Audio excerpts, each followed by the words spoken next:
What's up, everyone? This is Goldilocks, former TNA backstage interviewer, manager, and you're listening to TNA Cross the Line podcast. Thanks for being here. TNA Wrestling, Cross the Line.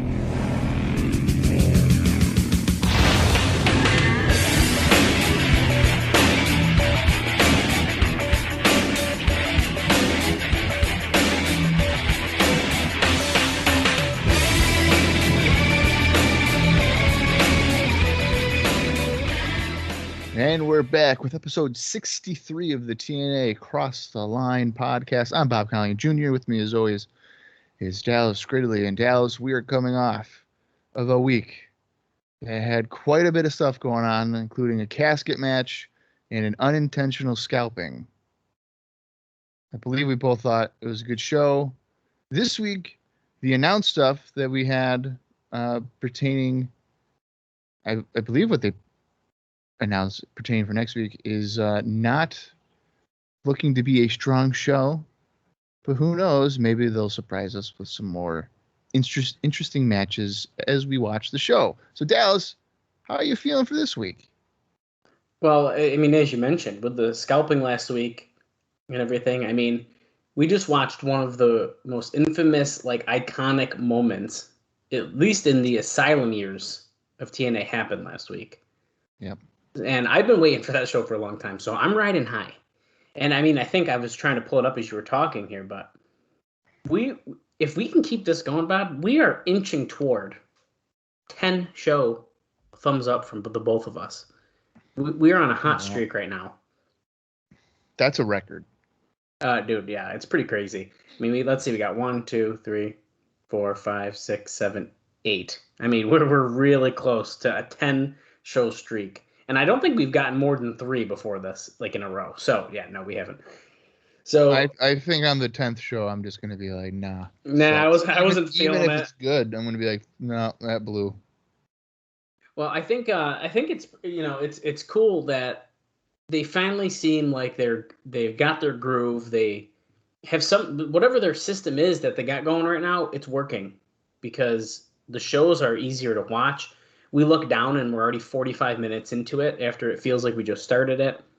So I don't know, man. I think we're in a really good time in the Asylum years right now. Yeah, they've definitely found a groove, and yeah, who would have thought that 60 some odd episodes in I'd actually maybe enjoy what I'm watching. So, well, if I didn't think you were gonna enjoy it, Bob, I would have never asked you to start. I just no, knew. You can't just say that without a smirk on your fucking face. Dude, I knew you were going to enjoy this shit. Yeah. How can you... Okay. Listen, if anyone gives TNA Wrestling a shot, they're going to enjoy it. They're going to enjoy something on the show.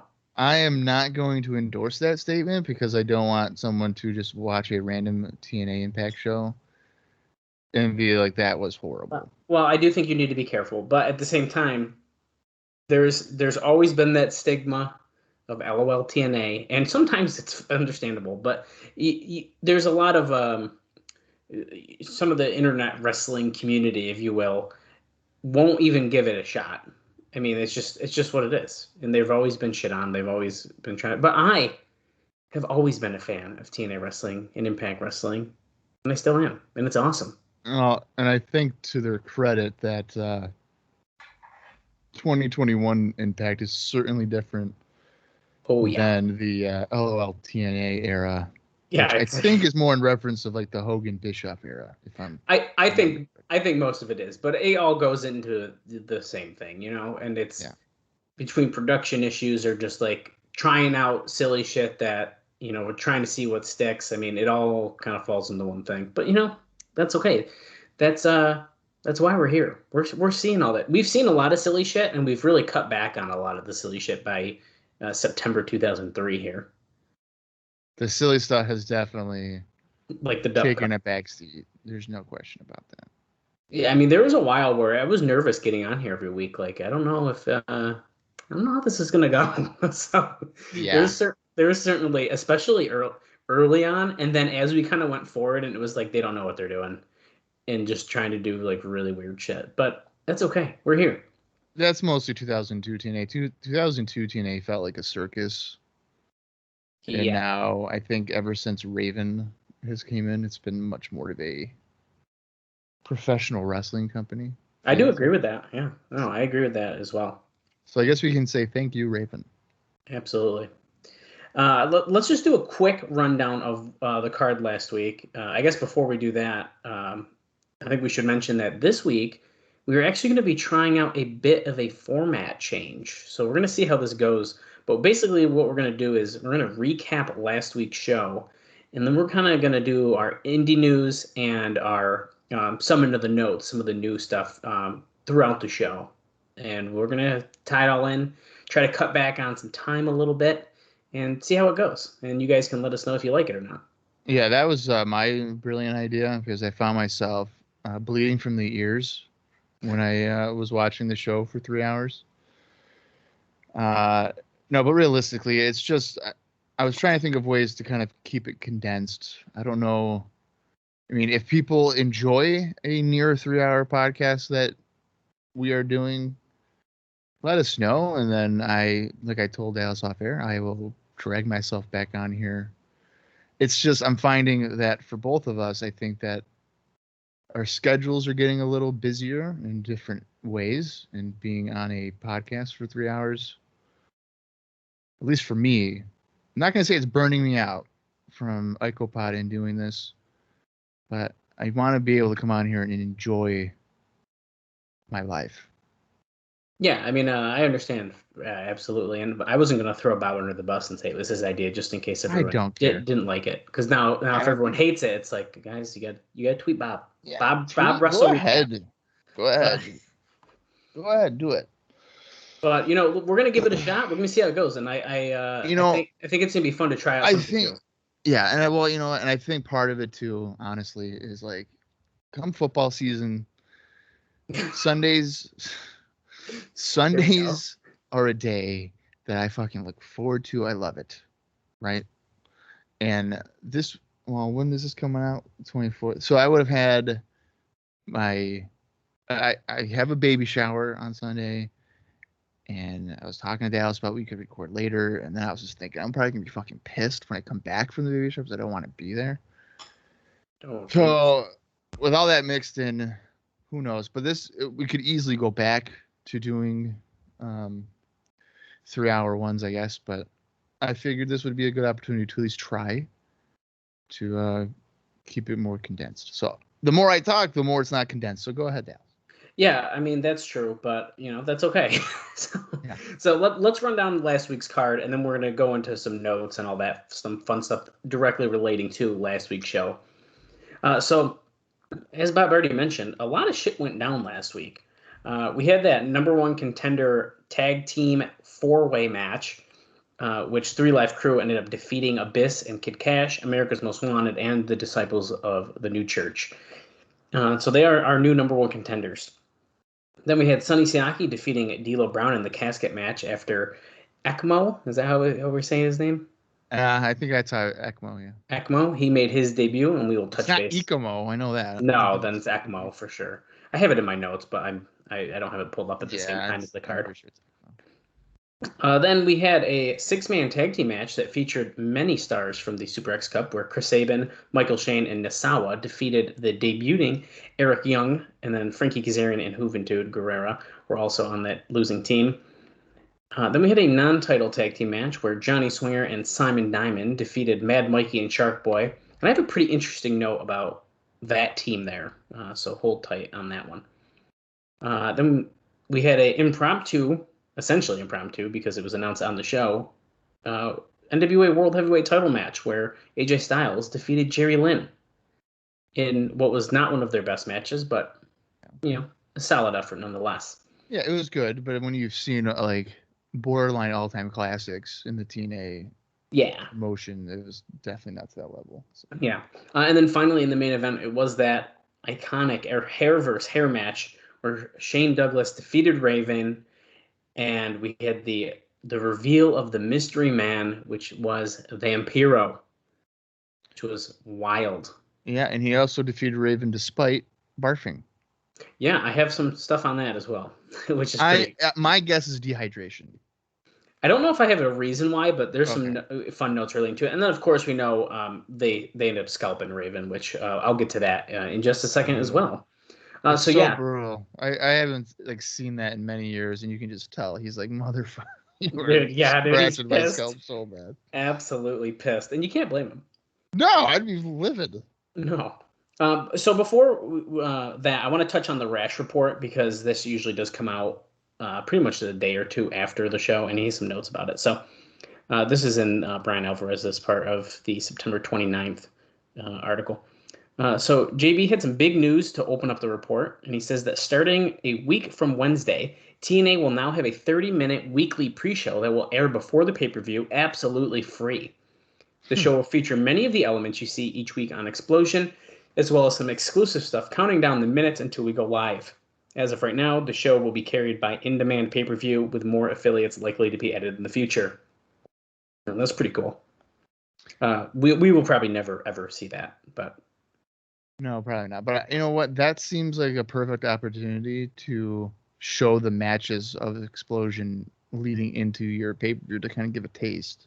For sure. And Alvarez made a note here too that it's not free TV, but it's still a free weekly program that can be used to hype up the show. So either way, it's kind of good news. Well, yeah, because if you were to go to the channel in which the pay-per-view will be on, that would be on it. Yeah. Without having to purchase it. So yeah. Which I think is pretty cool. Borash claimed that Shane Douglas suffered a stinger in his match with Raven and had to be attended to by doctors right after the match. He also addressed the, as he says, yakking deal, just saying it was gross. So he didn't say anything specific. Also, Roddy Piper he taped a sit-down interview, which will air on this coming week's show. He also said that Jamal or Ekmo Fatu was really going to make a big impact in TNA because they were going to let him go all out, unlike in other places where he'd been told to tone things down. So we will see what happens with that. Now let's head over to the Observer for the poll results for the September 17th show. Bob and I gave it a thumbs up. We liked the show overall. Bob, what do you think that the readers of the Observer thought? I think they're going to be crazy like us and say thumbs up. They actually gave it a thumbs down. Yeah, so 56.5% gave it a thumbs down, only 33.9% gave it a thumbs up, and 9.7% gave it a thumbs in the middle.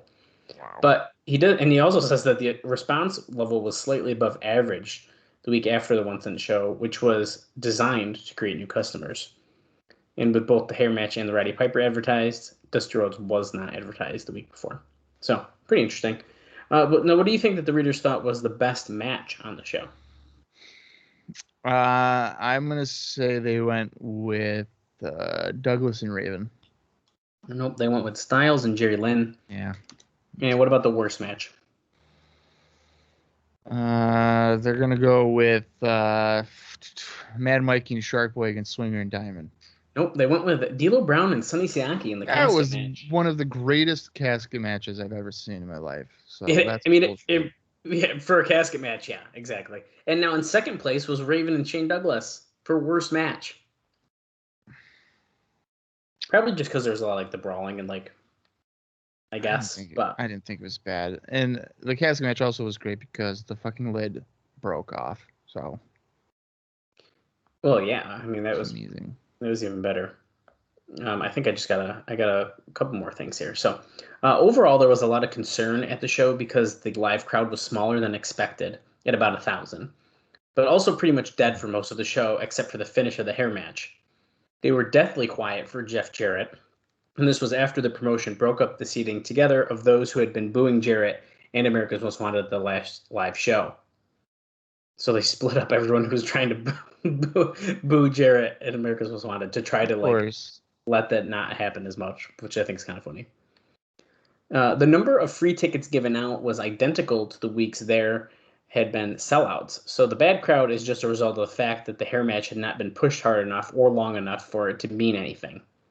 The response level indicates the same thing. Hopefully they'll work on a good story of Raven going for revenge because going into story didn't draw. Now, about the hair match, the scalping, basically, we know Mitchell shaved his head, used the wrong side of the electric barber razor. While it got Raven's hair off, with almost complete one swipe, it dug into his scalp and ripped it to shreds, which may be good for an angle if it's played upright. Now, immediately, nobody was thinking angle, as there was, at first, great heat on Mitchell for not noticing what he was doing. In the dressing room, Raven cut such a promo on Mitchell and threw a forearm at him before he was calmed down. He was so upset. He said he'd never work a program with him again. Raven almost healed himself in the dressing room for being so upset, even though most admit he wasn't wrong to have been upset over what happened. There was some blame placed on him because it was his idea to do such a long match with Douglas, who everyone knows can't go. Wow. Well, so he certainly can't go to compare to what he was doing. I don't think he's like horrible though. I don't think so either, but yeah, here we are. Now, and as we know, following that, Shane Douglas vomited twice, twice vomited right on camera, and it was so sick. Of course, Mike Tenay even had to make a note of it. You couldn't even ignore the fact that it happened.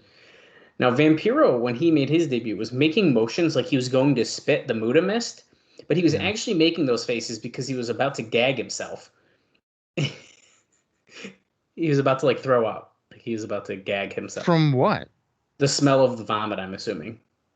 Or just it being vomit in the ring. I wonder if it was the vomit and the fact that he pretty much saw his scalping. I mean, it probably was a mixture of all of that, yeah. Wow. Now, as mentioned before, and I think we did mention this, the original choice for the mystery guy was actually Ricky Banderas, but that was nixed a ways back because of the idea that nobody would know him if he unmasked. At another point, CM Punk was actually considered, since that would make sense since he feuds with Raven everywhere else. Top candidate they wanted of late was actually Terry Funk, but Funk turned them down. Vampiro is interesting because Jeff Jarrett and Vampiro haven't gotten along, as Vampiro was mad because Jarrett refused to drop the U.S. title to him in WCW in 2000. Others were wary since Vampiro does have a rep for walking out of every company he's ever worked for, but he was no problem backstage. I think that no one would know who Ricky Banderas was. I know I wouldn't know in 2003, but I was also 14. Yeah, I mean, so I think that's fair, and I believe Jarrett has gone on record saying that wasn't true. That he wouldn't drop the U.S. title. No, that's good to know. That's what we get for reading a newsletter from 2003, I guess. Or listen to the My World podcast, because I think that was brought up, and he said that no, I had no problem. He doesn't seem like someone who would have a problem, which is interesting because there's always that joke of, even in TNA now, I mean, it's oh, Jarrett won't drop the belt. He seems very picky about who he might drop a belt to, I feel like. Sure. Even recently on the My World podcast, he, Conrad kind of grilled him about Monty Brown. If you don't think he was ready, when was he going to be ready? And Jarrett's like, no, he just wasn't ready. And it's why not? And he just kind of wouldn't really say a whole lot, I feel like. Yeah, he noted that whenever the doing jobs is brought up, he always brings up, I lost to China, which is kind of a weird one that he always brings up, but yeah, that's not a bad thing. It's not a shocking job because, if you have to remind Jeff Jarrett, China was super over, and she's more jacked than half the roster. Yeah. So it's a weird one to be I lost to him or to her, and I think he's been he's said I lost to Doink for 8 months straight in 1994 or whatever. So stuff like that, he makes a pretty valid point. But well, to be fair, he didn't have a lot of pull in '94. No. So we got to give that one a little bit of a break. That's true. Yeah. But regardless, and I think my last note here before we'll touch on Explosion and get into the show, is that the Shark Boy and Mad Mikey have been made into a team since Norman Smiley isn't coming back. Smiley decided against returning after being informed that his pay was going to be cut from $500 per show to $300. I got another guy getting cut. There we go. Got to cut him for Vampiro, I guess, right? I could imagine that Vampiro is not, He's at least getting 500. Oh, yeah. That's what I bet you it's a little bit more than that, Bob. Probably. to be honest. Yeah. That's probably true. But that's what I got, man. So, I mean, if this all works good and the show flows, then we are significantly chomping our time down. But unless you have anything to add, let's talk about Explosion quick. Let me know, man. Tell me what's going on. So Explosion was taped on the same day we're watching, September 24th, 2003, and it aired on September 28th, 2003, and it had the following 5 matches. Holy. Fucking loaded. What is this, an AEW dark taping? Holy shit. Holy shit. So Chris Hero and... Oh, hold on. Sorry, I was not on the... Chris Hero was not winning a dark match. The Harris Brothers defeated Chris Hero and Tim Warcloud. So the Harris Brothers exist. They're just on Explosion, apparently. Good. They don't need to be on pay-per-view. I agree. Abyss defeated Kurt Daniels and Delirious in a 2-on-1 handicap match. Ekmo Fatu and Sonny Siaki defeated Axis and Python. Then we had Michael Shane defeating Jason Porcaro. And then in the main event of Explosion, America's Most Wanted defeated the Naturals, Andy Douglas and Chase Stevens. See, now that's a match I'd want to watch. Yeah, so see, there's a little bit meat on the bone there. These bastards. Driving me nuts. Yeah. All right, well, I'll do indie notes during the show, so that is something we don't have to worry about right now. And if that's the case, then I guess it's time to get into the September 24th, 2003 show. Am I right? It's time, man. All right. Well, I'm going to count down from 5 when I say play. If you want to watch along, that's when you would hit play on your Impact Plus or whatever you're using to watch. And then hopefully we can make it 9 in a row that we enjoy. Fingers crossed, man. No kidding. Fingers and toes crossed. 5, 4, 3, 2, 1, play. Oh, hey, there's a video package opening us up showing last week. So I'm going to start us off with a really fun note, just because this is a perfect time to do it. And I read this note, and I could not wait to tell you. So you ready for this one? I'm ready. Because this one I can't hold in past this opening package, I can tell you that. Jeff and Jerry Jarrett met with Hulk Hogan and Jimmy Hart on September 12th in Tampa. I just readjusted myself in my recliner. Yeah. It was a 4-hour-long meeting where they tried to put together a deal for Hogan to come in. Again, the basic feeling is that they need something to get people to pay attention to them and get television. And Hogan would be the biggest name, except for Rock, that they can't get, to impress TV execs who have never heard of Sting, don't care about Piper, and let alone Jeff Jarrett. Hogan doesn't come cheap, and it's hard to believe that he would go to back to wrestling at the Nashville Fairgrounds. It's clear Hogan wants to either get out of the house or get his name back out for the inevitable WWE call. And then it's also noted that while Dave says he doesn't know if Vince Russo's name ever came up, Hogan would likely force Russo out if he were agreed to come. One person very close to negotiations said that Hogan doesn't have to demand anything regarding Russo because it's going to end up that way whether he comes in or not. Oh, for sure. Could you imagine if Jeff Jarrett was like, I choose Russo over Hogan? Could you imagine if Hogan walked into the Nashville Fairgrounds in front of 1,000 people in, let's say, they're starting negotiations here. I'd say by November, the first show in November, Hulk Hogan walks out. No. So if they were to ever get that confirmed, they would definitely move the show to a bigger arena. Well, first off, they'd be able to. That's the thing. Absolutely. Just so everyone's aware, a video package still going on about last week. It's pretty much showing everything that went down. Daniels sending his little lackeys. Dreams coming down with Styles in the ring. Definitely teasing a Styles-Dusty match, which is odd, but... AJ better not do the job to Dusty if that does happen. Yeah, I agree with that. And remember, it was either choose Roddy Piper or choose Vince Russo, and Styles was the whole thing that happened last week. Now, Dusty was going to hit Russo with the bat, and Styles went after him, but Dusty no-sold it and then beating the shit out of him. So, yeah, he was acting as if he was going to be part of tradition. Russo devastated, but don't worry. It's a swerve, bro. And there's Piper coming out. Red coats are like, nah, dude, you're too old. You can't get in there. You just had shoulder surgery. And then he literally gets dragged like a child. Dude, yeah, that's right. Unbelievable. I have some stuff touching base on Roddy Piper's promo from last week that I could have read in the opening, but I since I knew we were going to have a sit down interview with him, and it's probably going to be a lot of rambling. We'll be discussing that during that time. Fantastic! I can't wait for more rambling of a Roddy Piper. This is a video package that's going over 3 minutes. It's kind of the first time in a while, is it not? Oh, we're outside of the TNA Asylum. Eric Watts yelling at Don Callis and the red shirt security. He said, "What's your problem? You took Piper, a legend." He's pissed, dude. You put a sleaze like Russo on top? Look at Eric Watts with his tiny security, and then Don Callis with these two giant dudes. Yeah, that's Vaughn and Rick Santel. Yeah. It's just funny, the size. No, it's so ridiculous. Okay, so Callis is saying Eric Watts is only in charge of what happens in the ring. Don Callis is in charge of everything else. Huh. But what would be, so is everything else like suspensions and whatnot, I'm assuming? Yeah, I guess I would say so. That's how he suspended Jerry Lynn. So it's almost like Eric Watts is the matchmaker and Don Callis can do pretty much everything else. Right. Eric Watts is the booker and Don is like the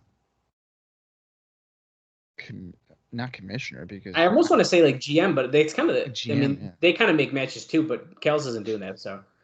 This is such like a WCW thing where they had like the Cat and Lance Storm. Like, I'm the commissioner, or Mike Sanders or whatever. Yeah. So I like how Don Callis also had like a Nokia phone. Oh yeah, throwback. Nokia cell phone. Oh, we're in the Asylum now. Oh, here to debut their new hit single. We did know this, so here. Oh wow. 3 Lot Crew. Look at the people What just in the world? Oh my! What is happening? They got. I don't remember this at all. They have. Each guy has like their own band. There's guys dressed up like the pimps that BG James was dressed up recently. There's people with Mexican like trumpets and like ponchos and shit on. Then you got like the rockers. Yeah. This is ridiculous. Oh my. What is the word? 3 Live Crew? We dropping that thing? I think so. And then they each have their own verse, which is pretty funny. I don't like this. I don't like this. Well, this is like really weird because I guess I get like why they're doing it, but oh shit. Glenn Gilberti. Thank you, Glenn. Glenn Gilberti just turned babyface. By and there's Swinger Diamond. Oh wait, that's David Young. I lied. Johnny Swinger's not out here. What the hell is David Young doing out here? Nice. Oh shit. Killing's thrown off the stage to the guardrail. Hit it wicked hard. Oh, so there's going to be a tag match between the groups, of course, because they're the number 1 contender. So this does actually make sense. Okay. Yeah, but is it it's got to be a 6-man then, right? I would assume that's probably Swinger's not even there. Yeah. Is that in your notes why Swinger isn't here? No, I have nothing about that, actually. They'll probably hear that about next week if I had to guess. All right, yeah. Aliva la raza. Actually, oh my God, Glenn Gilberti and Diamond said there's not going to be a tag team match tonight because we did the damn thing. Oh my God. This feels like a Thunder 99 promo. Jesus. There's Raven. Oh shit, Ball the Raven. Ball the Raven. Oh, Raven effect on Gilberti. Diamond and Young were like, we ain't dealing with that. He does have Punk and De Niro with them. Does Raven not look pretty damn good bald though? I think he looks great bald. Oh, I thought Punk had a bandage, but he just has a bandana on. Okay, so Raven's on mic now. Every time I look in the mirror, I want to scream, cry, puke. Well, Put my head through a wall. And the puke thing's got to be a joke about the match. It's got to be about Douglas. So he's basically saying he's embarrassed. I'm surprised that his head's still not like cut up. I was trying to look at it, but yeah, I mean, it's a little red, I guess, but it's kind of hard to tell. I mean, I guess maybe your scalp would heal pretty quick. yeah. The oils and stuff. He's basically saying there's very few stipulations that have repercussions. I can't hear the first one. I quit.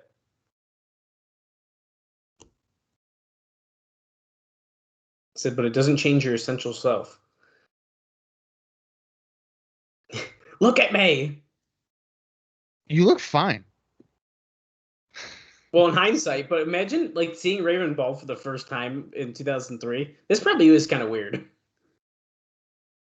Yeah. I mean, I'm trying to think if he never had this type of look anywhere else. He always had long hair.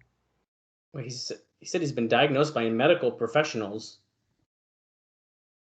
Is he gonna have that like disease or whatever that Orton had? Oh. The psychological thing. What is he? Let's see what he's got. Paranoid schizophrenic, clinically depressed, manic depressive, and all points in between. So he's pretty fucked up, man. So he's just sad. The next time I'm sad, I'm just gonna be like, I feel like I'm Raven. He just made a reference about him not being popular in the back because he's not stable, which is probably another reference to how he fucking flipped last week. Yeah.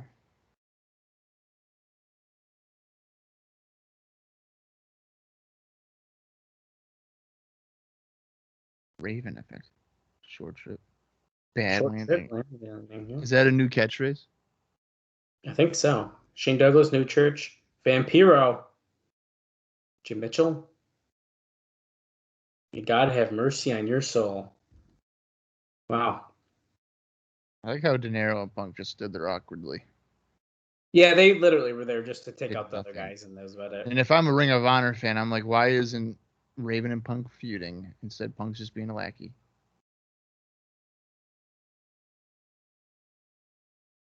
Oh, okay. I thought something weird happened. But they just having production issues. Don West wearing his all silver shirt this week. Yeah, our microphones are not sounding good. It's not even. It's like not synced up to their. Oh, there we go. There we go. Let's hear what we got tonight, Don. Tell us. You're not gonna believe this. We're gonna have a singles match. No, we're gonna have a cage match, and then we're gonna have a ladder match. We're gonna have a ladder match inside of a cage match. But you have to climb a pole to get to the belt. You might be onto something with that, Bob. Maybe not the pole part, but a ladder match in a cage. Yeah, this was many years ago when I was doing like, my fantasy booking or whatever. But it wasn't like I made like my own company and it was like basically this mega super indie thing. Mm-hmm. And completely just unrealistic to the max.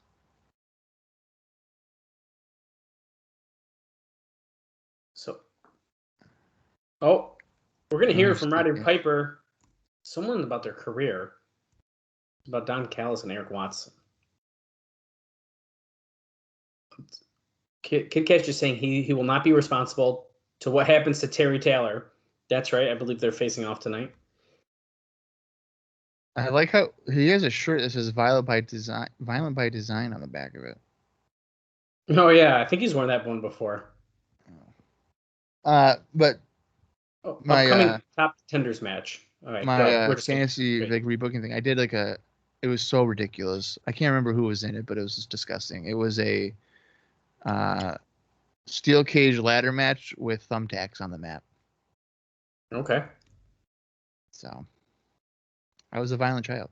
So we had Jerry Lynn, Frankie Kazarian, Nasawa. I didn't spell his name right. I know, it's spelled different.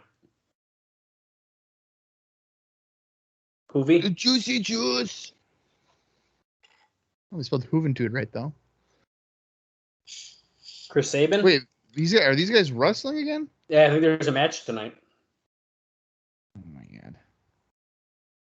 I'm ready, man.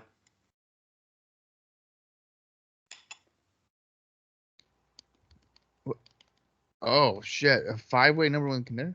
That's going to be nuts. So Scott Hudson's backstage with Jerry Lynn saying he's number 1 on the hit list. Of course he is.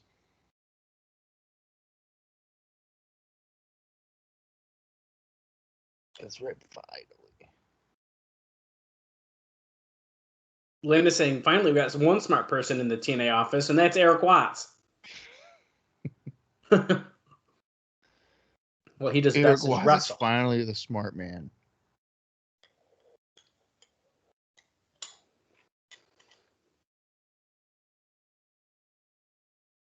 They think sports entertainment is more important.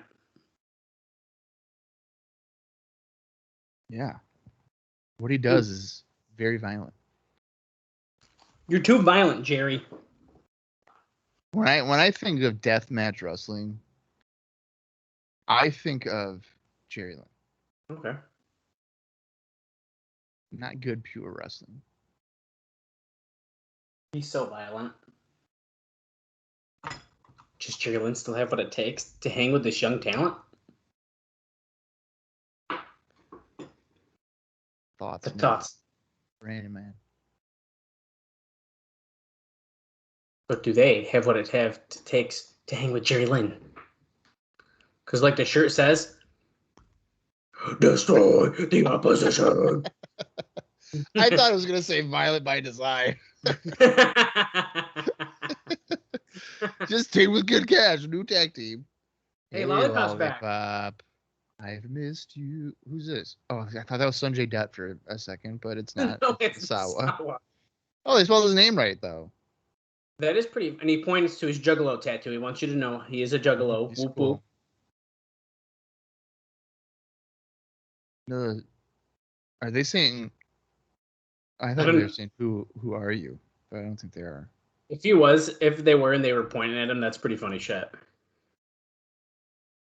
Oh, what is that? No. Oh, Because he's dude. wearing like leather pants. So I Oh, wait, think here you go, Bob. We were talking I about was this going to last. Lollipop. The ladies' man, Frankie Kazarian. Dude, Lollipop would totally fuck him in the ring. No doubt about it. She's like, "Do you want to see my boobs?" You want to see what I'll do to this Lollipop? We'll pretend it's you. And then she bites into it. You son of a bitch. Oh, man. I think Kazarian has... like, he used to have a tag team with, like, Nova. And I think he, like, wore the same thing. I think their team name was Evolution or something like that. Something weird. But here's some indie notes, though, on these guys. Only 2 of them apply, I think. So, Hoovy, he lost to Jimmy Yang on September 19th for MLW. And then on that same show, he teamed up with Super Dragon, losing to Joel and Jose Maximo.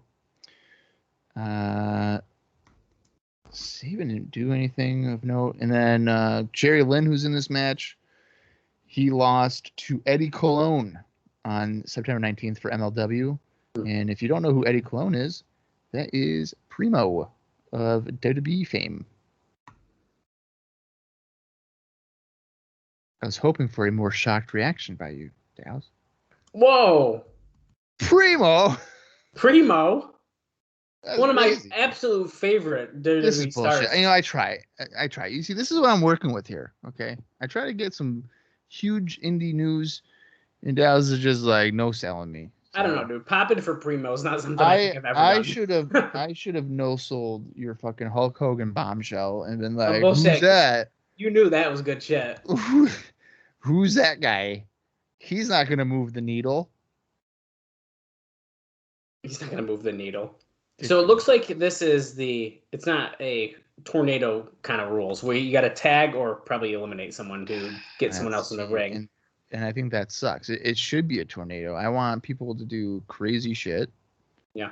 I would say this is essentially like a 5 corners match, I guess you could call it if you really want, even though there's 2 in the ring and 3 at the corners. Is this elimination or no? Well, yes, it is. It is an elimination match. Okay. I think the eliminations are going to go Nasawa.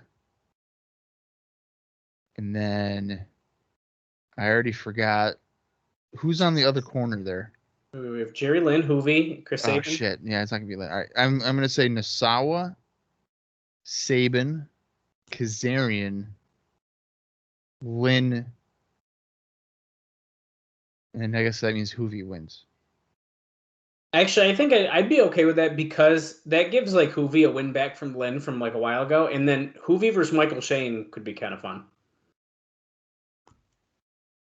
Yeah, Michael Shane against Hoovy could be interesting, but I think realistically, it's Sabin is probably the favorite to win this. I think honestly, you know what I think they're gonna do again? Jerry. No, I think it's Sabin and Hoovy are gonna be the last two, like the Super X Cup finals. Yeah, and you know what? And I think if Kazarian is going to be going heel by all accounts with his female womanizer thing, Yeah, I don't see him going against Shane. and I feel like he's gonna be eliminated by being distracted or some shit. Like I feel like it's gonna be a lame elimination for Kazarian. Yeah, I feel like Lollipop's going to come out, Yeah, come on down naked, and then he's going to be like, hell yeah, and go from there. Lynn with a crossbody off the top for a 2 count on Nasawa, but Sabin made the save. I don't know how I feel about Jerry having like eyeliner on. Hurricanrana by Jerry. Oh, nice. Hurricanrana by Sabin. Dumps him to the floor, and he apparently hit his face on the ground. good night. Jerry with a running Hurricanrana to send Sabin onto the concrete. Nasawa looked like he was ready for something too, though. Is he gonna? Nope. Okay. I Thought we were gonna lose control a bit. He's on the corner closest to closest us. to him. So I thought he was setting up for a move as well, but yeah. Well, you got a 2 count on Sabin there. Hey, are you a fan of Friends or no? No, I never got into it. Well, there's a really funny episode where Ross can't get like the leather pants on. So is that Kazarian? And just Kazarian just seems like the type of guy that he would sweat too much and he wouldn't be able to get back on. That's good. I've worn leather pants before. Not real leather pants, obviously, but you do get very sweaty in them. Oh, I fucking bet, dude. I wouldn't want to deal with that. I wore them as a costume, not like for fun. What was the costume? Well, I've worn 2. One of them was Hollywood Hogan, and I wore like leather pants. As Hollywood Hogan? Yeah, I don't know. I thought it looked good with the outfit. Did Hollywood Hogan ever wear leather pants? I don't know if he ever did, but you know what? Oh, good night. That's it for Nasawa. Oh, there you go. Nasawa's the first one. I'm not surprised by that. And then I wore him in as a vampire as well because I thought it also kind of went with the look. For who? Like a vampire. Oh. Well, I mean, yeah, I guess that would work. It works with the Hogan costume. It might not be accurate, but it works. I can respect that. Hoovy, the juicy juice. He's about to kick Kazarian's ass. Wasn't when Hoovy in AW, he had his mask on, right? Yes, he did. Actually, when we saw him at the House of Hardcore show, he also did. Oh, I forgot about that. Yeah, he was like a surprise. It was pretty awesome. Yeah.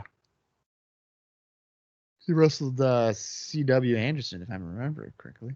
That sounds right, man. Head scissors, Kazarian on the floor. Lots of head scissors and hurricanranas in this match, which are fine. I mean, they look nice, but... That's the only moves the X-Division know how to do. Oh, come on. It's true. Okay. That and a tornado DDT. Oh, stop it. It's true. Well, I'm purposely not reading any cool notes during this match because there's too much action going on, man. Yeah. So here you go. Ready? DDT. Oh, no. Nope. Oh, it's Hoovy behind Kazarian. Oh, gets a couple elbows. Yeah. Oh. 619. What's happening? Kazarian breaks out of the fisherman something. If that was my job to do play-by-play for X Division, I would just do that. Oh my God. Oh, jeez. Saban did a missile dropkick while Kazarian did like that Back to the Future thing to Hoovy. Yeah, that was nice. Oh, and then he dropkicked Kazarian right in the face. And if he dropkicked him around the face, that could make him have to rearrange his face, and then he wouldn't be a sexy man anymore. So Yeah, that's a risky thing to be suffering if I'm Kazarian. Kazarian ducks the clothesline, goes behind Saban, but Saban goes around. Oh my God. I feel like we haven't seen the leg drop over the middle rope in like 2 months. At least him landing it feels like. Yeah. That used to be sometimes multiple time a week move that we would see from Jerry Lynn. Yeah, it's been a shame. Jerry Lynn slingshotted in, but got 2 count on Saban as well. That should have been the name of this podcast. Middle rope leg drop. The middle rope leg drop. That could have worked. Springboard missile dropkick by Hoovy onto Jerry. Spin kick to Saban by Hoovy. And Kazarian just hanging out on the apron. Cool as a cucumber. Showing those replays. Bob, take a shot. We've had about 7 replays in this show so far. And nothing's Guys in the truck. Guys in the truck. Keith, we need it. Keith! Kazarian does a slingshot drop kick, and then he kind of, if he was going to go for a leg drop, he kind of was doing that. Landed on his butt. That was kind of it's kind of a weird landing. Oh, look what at that. What the hell was that? It's like a somersault kick. I thought that was pretty cool. He landed it pretty good on Saban. Now Jerry Lynn's in with Kazarian. Another replay. Bam. Yeah, he did land that pretty damn good. And because it drove him down to the mat as well. But he missed it. Damn it. Kazarian slingshot goes for a DDT, but Lynn holds on. DDT, see what I tell you. DDT attempt. There we go. Get him, Jerry. You need to be the X Division champ again. What are we waiting for? I mean, I don't disagree with that. If I was the Bookers, he's my Ultimo Dragon. He's got all the belts. On the apron, Saban off the top. Wave of the future. Oh, right on his face. Oh, see now he slid to the ropes ever so slightly there, so that makes me feel like he's gonna grab him.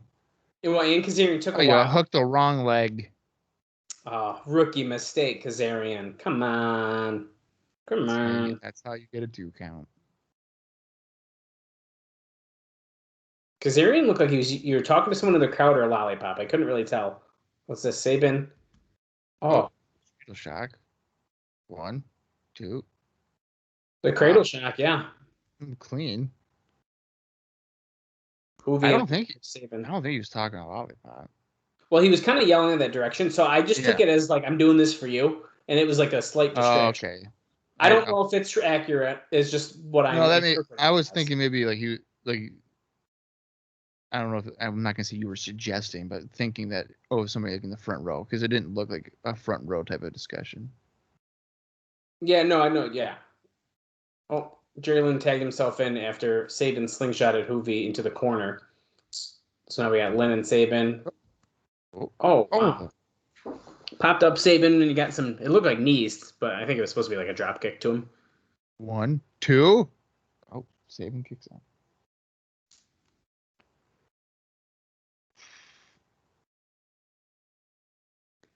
Hoovy. This would be a really fun triple threat. Yeah, it would, man. Start off this way. Hoovy tagged himself back in. Lynn suplexes Saban into the ring. Hoovy, springboard, takes everyone down. So Lynn got hit with a reverse DDT. Saban kind of got taken out with like a neck breaker. Hoovy went to pin Jerry Lynn, but he got a kick out at 2. Damn it. Intense. Action-packed match. We are at 27-26, in case you're following along with us. Sunset flip turned into a German. Bridging German. He went for a cover, but Hoovy kicked out. Did you say Hoovy or Koovy? Hoovy. I was probably choking on my spit if I did. Okay. Because I did swallow that water wrong. You should have said like a koozie. Koozie kicked out. Koozie Guerrera. Now, that would be a good luchador name. Oh! Oh, Lynn that was actually going for would the be a good cradle, luchador name. and then Saban hit an insecurity on Jerry Lynn. Oh, Good night. Hoovy Driver. Is he gonna go for a 450 or what?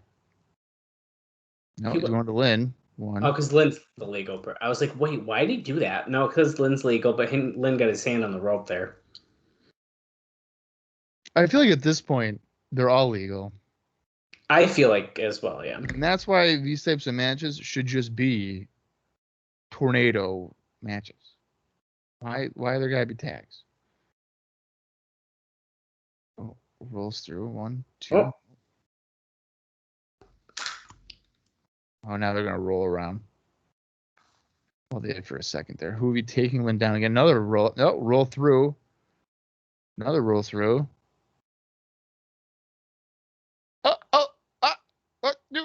What? Bridging up. Oh, Kryptonite Crunch. Got it. good night. 1, 2. Oh, wow. Well, there goes my freaking front runner. So it's either Lynn or Saban now. Well, you did still say Saban's probably the favorite to win this, and I still agree. That's true. I don't think Jerry's winning this match. I'd be pretty surprised. What I do like about that idea is, like, if he can, like, win and then beat Michael Shane and, like, have the title, like, to be, like, a fuck you to Don Callis, I think it would be kind of fun, but is that really a fuck you to Don Callis? Don Callis doesn't just, no matter what Jerry Lynn does, he's not going to like him. Yeah. Oh, over the shoulder. Oh, wow. Spinning DDT there. Let's see. 2 count. Good job, Mike Posey. Killing it. You know, Mike Posey looks a hell of a lot different in 2021. Yeah, dude, he looks wicked different. Saban up on the top rope. Lynn stopping him. A couple right hands. Climbing up to the middle rope himself, going for a suplex. Nope, Saban shoves him off. He's going to gain his footing. No, he's not. Oh, gets crotched.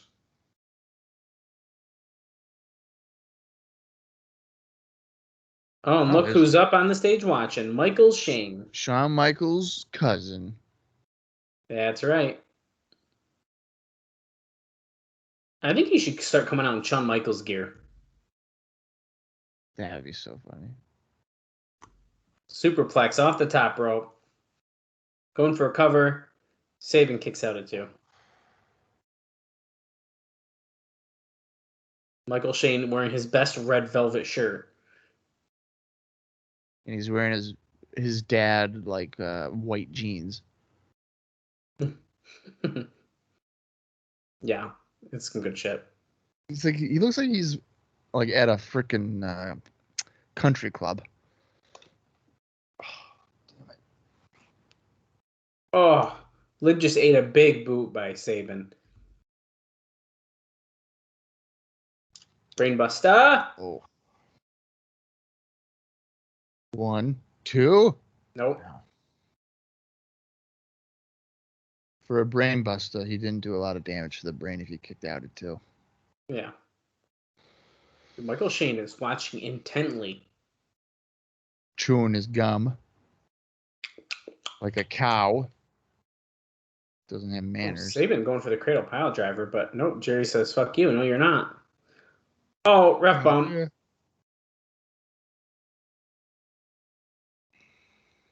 Bunch of counters. Here comes So Michael the Shane. driver. No TKO. Count. Oh, Shane hits Saban on accident with the championship. DDT Raven effect by not Raven. It's Jerry Lynn. Is Jerry about to win this after the miscommunication? I think he might. Is Michael Shane afraid of Russell Jerry Lynn? Oh. Cradle power driver. That might do it, folks. 1, 2, 3. Well, I was not expecting Jerry Lynn to win that match, and here we are. Yeah, I really didn't either. Good for him. Oh. Who are you to doubt an ECW legend like Jerry Lynn? He's so violent, dude. My mistake. destroy the opposition. Hey, we're going to the back. Oh, Mad Mikey and Shark Boy. See, I wish I saved my note now. This would have been a great opportunity. Wow, Mad Mikey's dressed up like SpongeBob. He's pissed about it.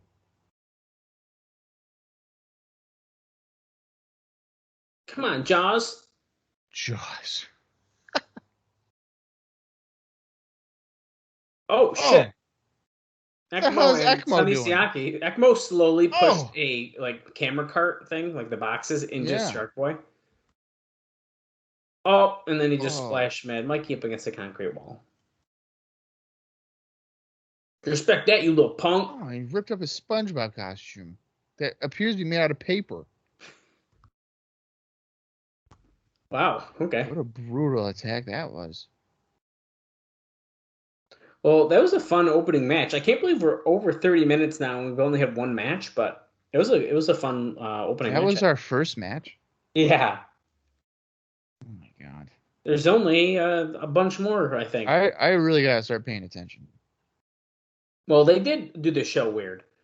We had the highlight video, then we went outside the asylum, then we did the opening package, then we went into like a promo. A brawl. Or the brawl, yeah. And so it's like the music thing. Right. Their new hit single. I don't think that ever made the pop charts. So. Oh. They confirmed with TNA management that they did choose Vince Russo over Roddy Piper. That's like, I'm not against that. Well, Mike Tenay had a sit-down interview with Roddy Piper, which we're about to see right now. Great. Last Thursday. It looks at it, they're in a dentist waiting room with that background there. So word is here in our notes that was his first appearance on TV since being fired by WWE in June after his appearance on HBO Real Sports in June. And Dave says it was a total flop because he made no sense at all in his promos, running subject to subject. Now, apparently the word is that this interview here is going to be far better, and it's going to air like the Sting interview over a series of shows. Oh, great. I guess we can listen in a bit here and try to hear if it is any better and makes any sense, but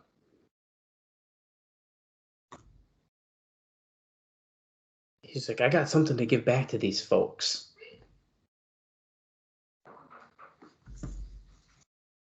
Guys, got to be honest with what's going on all the time.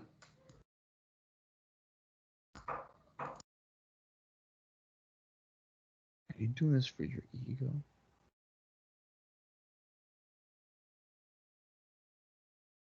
I feel like Piper's not going to have a match with someone to give back. Why not? I just don't see it happening.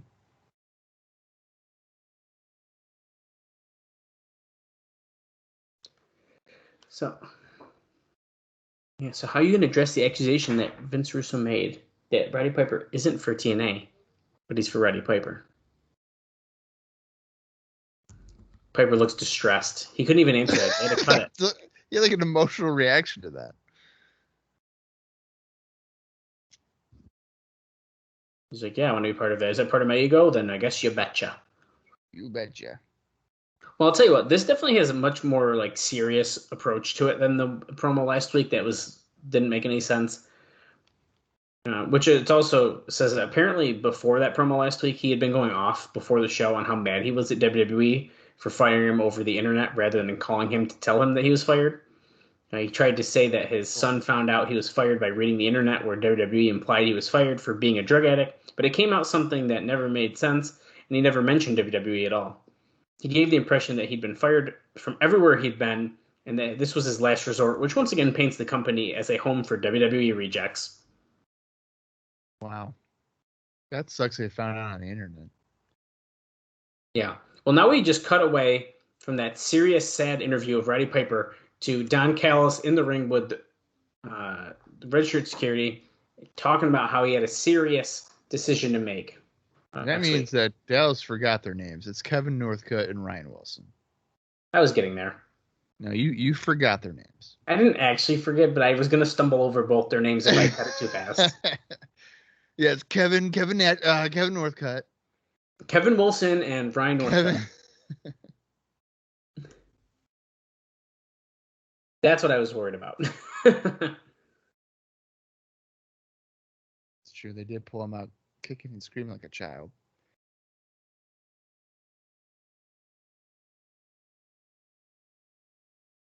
You know, it's crazy that 18 years later that this guy is still heavily featured on television. It's kind of wild to me.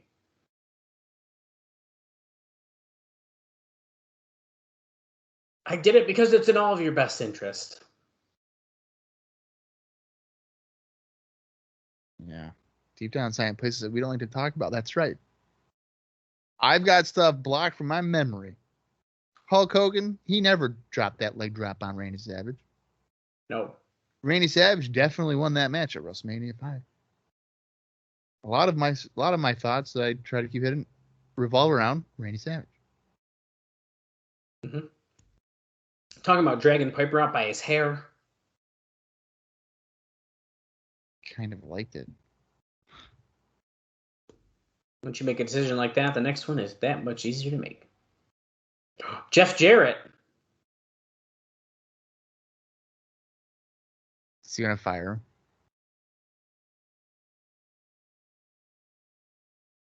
You're forgetting the boundaries of your job. Because last week you put your hands on a TNA official. Uh-oh. You're fired. Do it.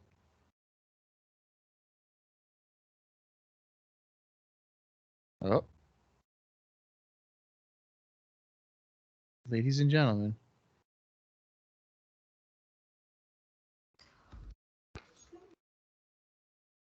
Yeah, Bob? What? You said ladies and gentlemen. He was about to fire I Jeff was Jarrett. waiting for him to say you're fired, but here comes Eric Watts. And now, you know what's funny? Eric Watts is going to be like, you're in the ring, and you can't fire somebody in the ring. What is this? Oh, my God. What the hell? Chris Vaughn and Rick Santel have steel chairs, and they just hit Wilson and Northcutt. Okay. Dude, here it is. The Rick Santel fucking push I've been waiting for 63 episodes. They are the future. We've been waiting a while for this. Yeah, man. They've been having killer matches on Explosion and the USACW. I think Eric Watts should bring back Techno Team 2000 in TNA. Oh, God. We really don't need to see that.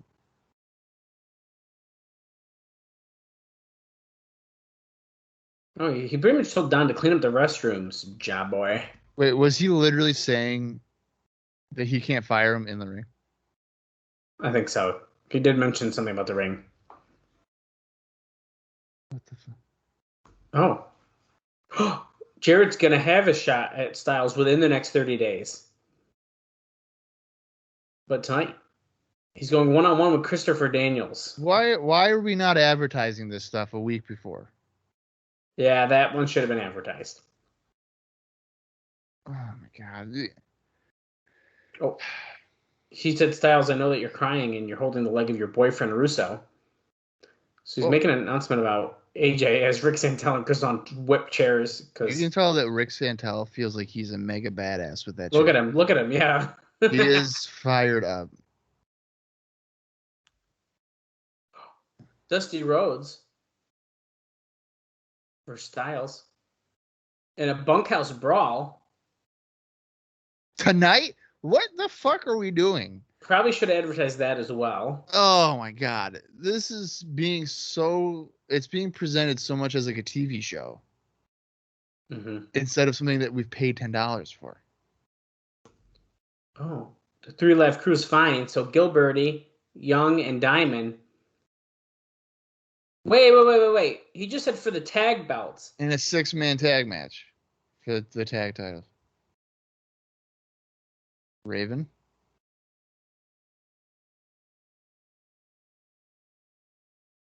What the fuck? So he's been seeing Raven run around like a dog. You bring the gathering. You better strap it up and... Okay, 6-man tag between The Gathering, and then, what do you say, Douglas and the Church. 6-man NWA style. First time in TNA history. What the fuck? A 6-man dog collar match? What? Dude. Chris and Rick, haven't forgotten about you guys. Tired about those red shirts?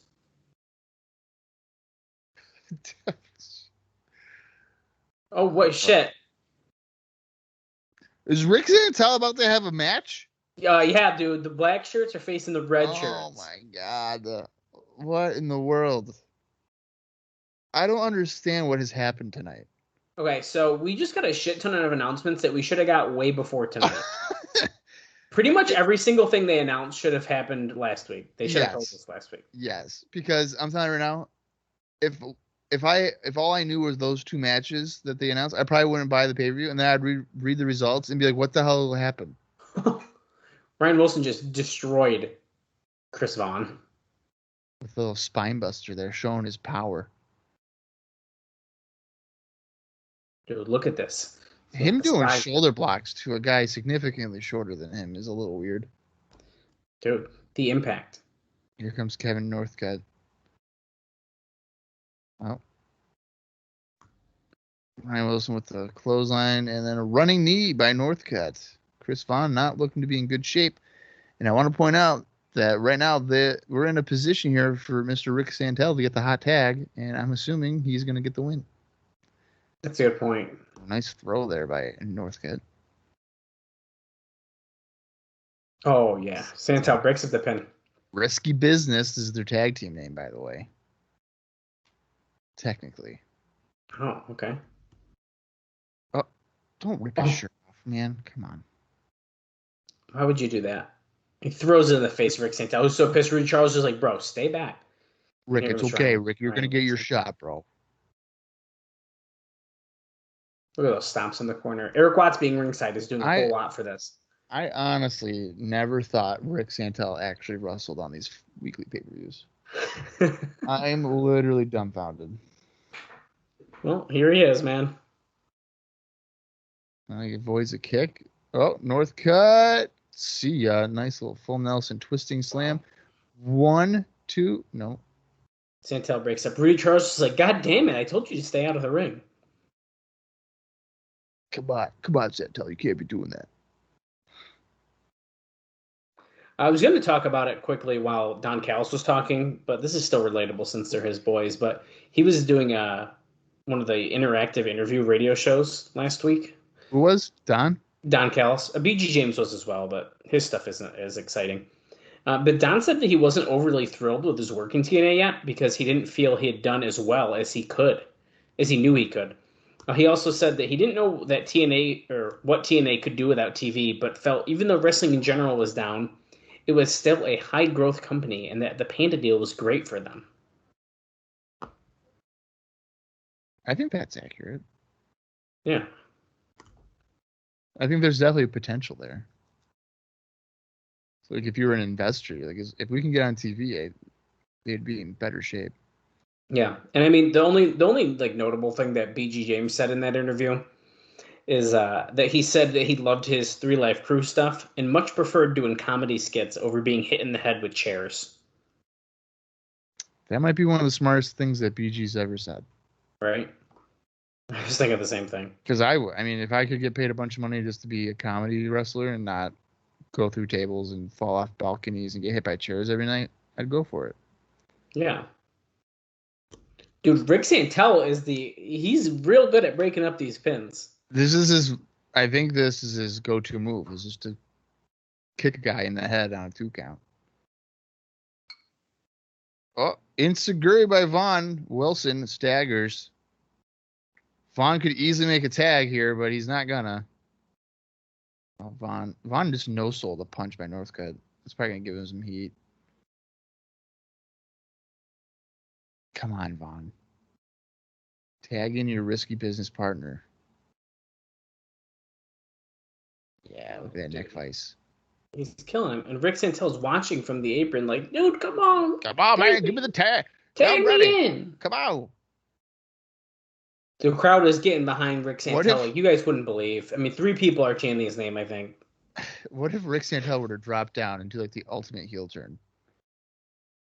That'd be. And then underneath this black shirt's a red one. It's a red one. Yeah. Very great. Oh my God! Oh. Chris Vaughn just did a full front flip when he was getting Irish whipped into the guardrail by Ryan Wilson. Was it the guardrail or the steps? Well, you know what? He probably did hit the steps, which is why he flipped, actually. But Yeah. I thought he was flipping into the guardrail, so it was a bad camera angle. It was Yeah, kinda they like did a jump cut and missed it. Oh. If you're following along here, we're at 48 minutes and 39 seconds. Show's flying by.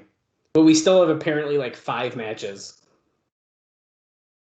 Which, I mean, we have about an hour left, so, and I'm sure there's gonna be other segments in video. You would games, assume, so right? They're probably gonna get like 6 minutes. This is the longest like heat segment I've ever seen in my life. I know. Just I can't believe tag it's... in Rick Oh, There we yeah, go. Santel, he's fired up. Come on, Dude, Rick. he's going nuts. But he's cleaning house. He's been waiting for this for 63 weeks. He's been setting up the ring. He's been holding people back in their chairs, and now he gets his moment to shine. Oh, 5-4 on my North Cut. Come on, Santel. Yeah, dude, I'm fired up. Ah, damn it. Wilson with the big boot. Oh, Vaughn now. Look at me. Oh, piece of spaghetti press slammed and thrown to the floor. That looks like that was fun. Wow. What is Eric Watts doing? Fucking anything? Okay, here he comes. Well, here's Eric Watts. With a fucking like. Why did he do a taunt for a punch to the back of the head? That choke slam on. Choke slam on Northcutt. And they did a suck it sign. Rudy Charles, oblivious. Get out of here. Are you fucking kidding me? No way. Rick Santel, baby. 1-0. Let's go. What the hell? Well, I didn't expect that to be the outcome of the match. Oh my God. That is so funny. Eric Watts said he was going to set things right, and damn it, he did. What is he signaling for? I don't know. It's his sunglasses, maybe? Is Rick hurt? Could be. He's pointing at like his collarbone. Maybe he's trying to say like he injured himself. I Yeah, don't know. maybe. Well, Scott Hudson is talking with Terry Taylor backstage. I can't wait to watch Terry Taylor. You know, that was a great segment for Rick Santel. And now we got Terry Taylor. Well, I was a veteran. I'm a 48-year-old. 48 here? That's pretty crazy. Oh my God.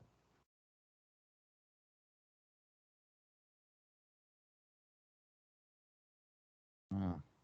You do everything you can to pave the road for a snot-nosed punk like Kid Kash.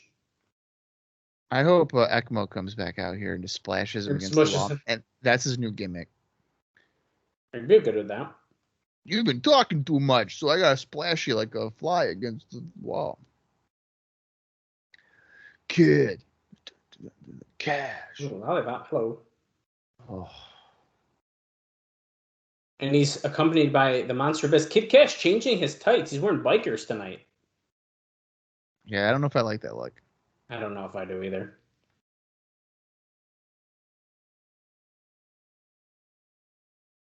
Terry Taylor was probably like, hey, brother, you got to wear something a little bit shorter than that.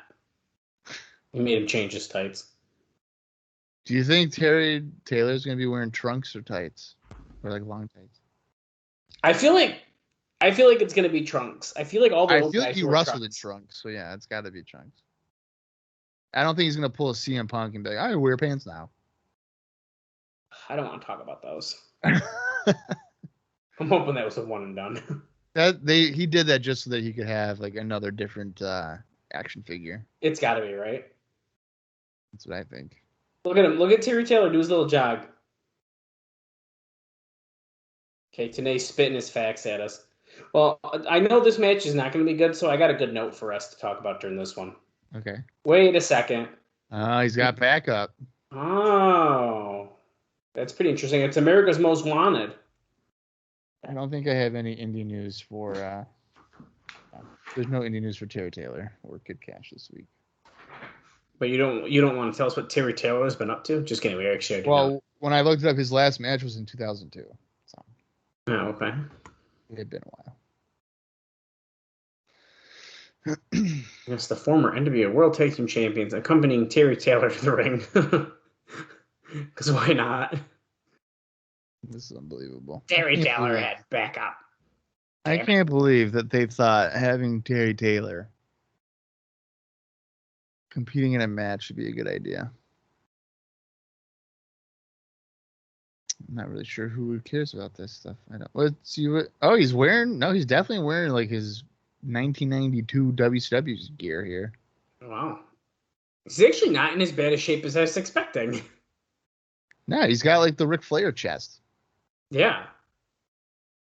Okay. So we have Abyss on one side, ringside, and then we have America's Most Wanted on the other. Okay, so as these guys stare off here, let me get you into some fun stuff here.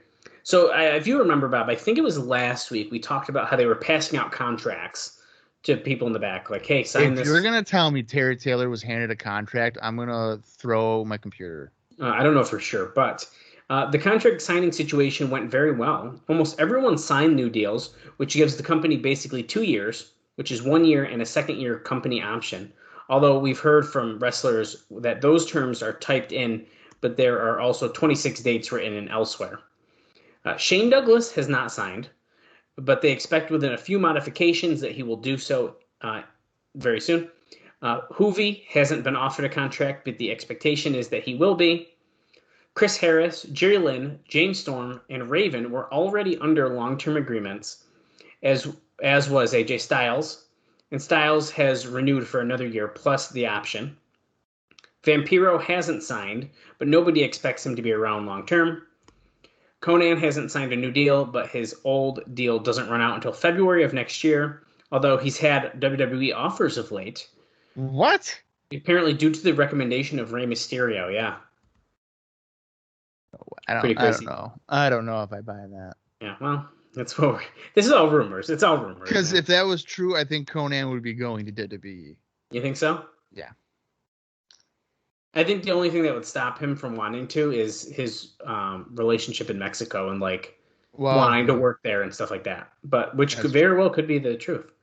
Kid Kash pushing Abyss ringside because they've done nothing and he got thrown out of the ring. Those confirmed as having signed, besides Mike Tenay, as mentioned last week, include B.G. James, Ron Killings, D'Lo Brown, Trinity, Eric Watts, Michael Shane, which surprised a lot of people that he'd give up a shot at WWE for 2 years.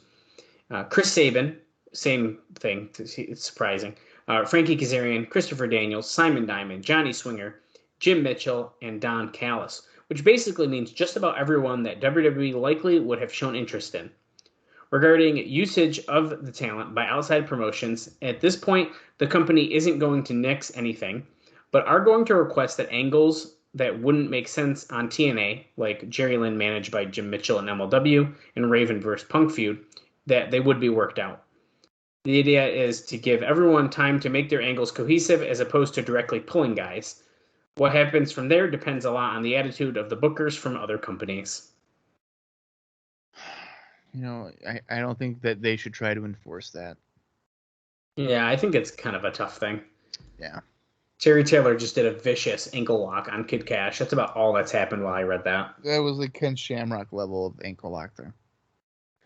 And the only reason why I say they shouldn't try to enforce that is, I mean, like MLW, Ring of Honor, 3PW, whichever, they're not going to follow their booking. Like I mentioned before, it doesn't make any sense. And us as viewers, different universes. Ring of Honor is its own universe. MLW, its own universe. They hold shows different parts of the country. So like MLW is mainly Florida. Ring of Honor is mostly Northeast. And then obviously TNA is just in like Tennessee. So I don't know. And when you have 15,000 buys or 10,000 buys on pay-per-view, I don't know if you can really swing that. Yeah, I agree. So, wow. Okay, we got like an armbar, and this is fun. So here's another one for you, Bob. okay. While he didn't appear on the September 17th show because of the strong response and reviews he got, the company has changed its mind and is going to be bringing Teddy Hart back. Really? He wasn't brought in because they were trying to work out deals where Hart is stationed near Nashville for a few weeks at a time, so they don't have to play the Calgary trans every week or pay for the Calgary transportation. Plus, he can book to other promoters and have those promoters pay some of the original transportation.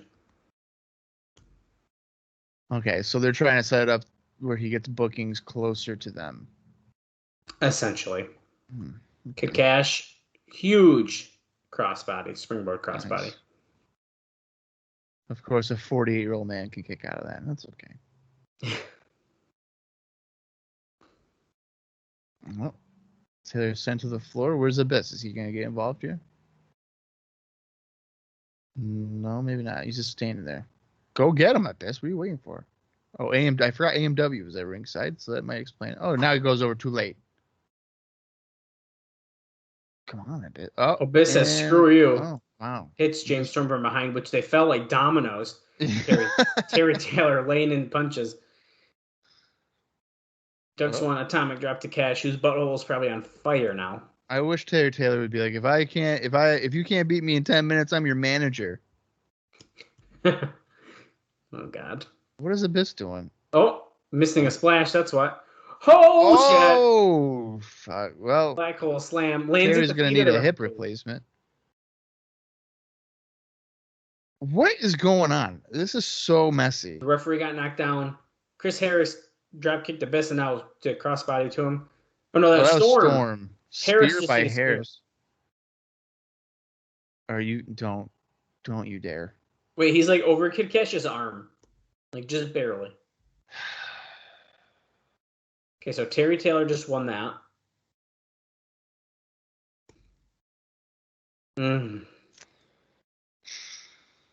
Love it. Look at those cheap-ass America's Most Wanted shirts they're wearing. They fucking ironed on a fucking picture. A square picture. Yeah. It probably cost them like $3 to do that. And the front says guilty. And it's like another iron-on picture. Yeah. It's great. I can see why they weren't really selling a bunch of t-shirts. What's this? Vince Russo is yelling at Eric Watts backstage in Is like that Eric Watts' office? Oh. Well, they put up like a fake wall to make it look like an office, but yeah.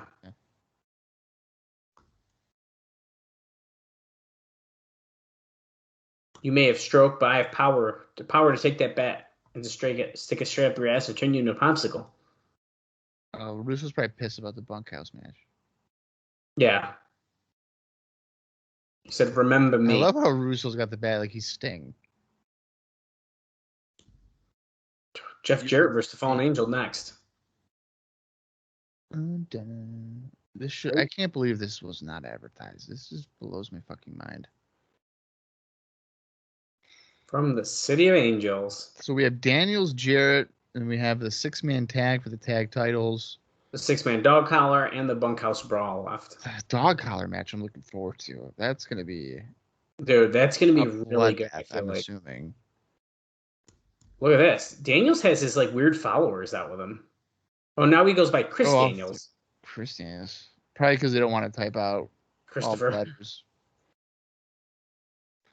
Yeah, so it's Nate Webb, Alter Boy Luke, and I don't know who the third one is.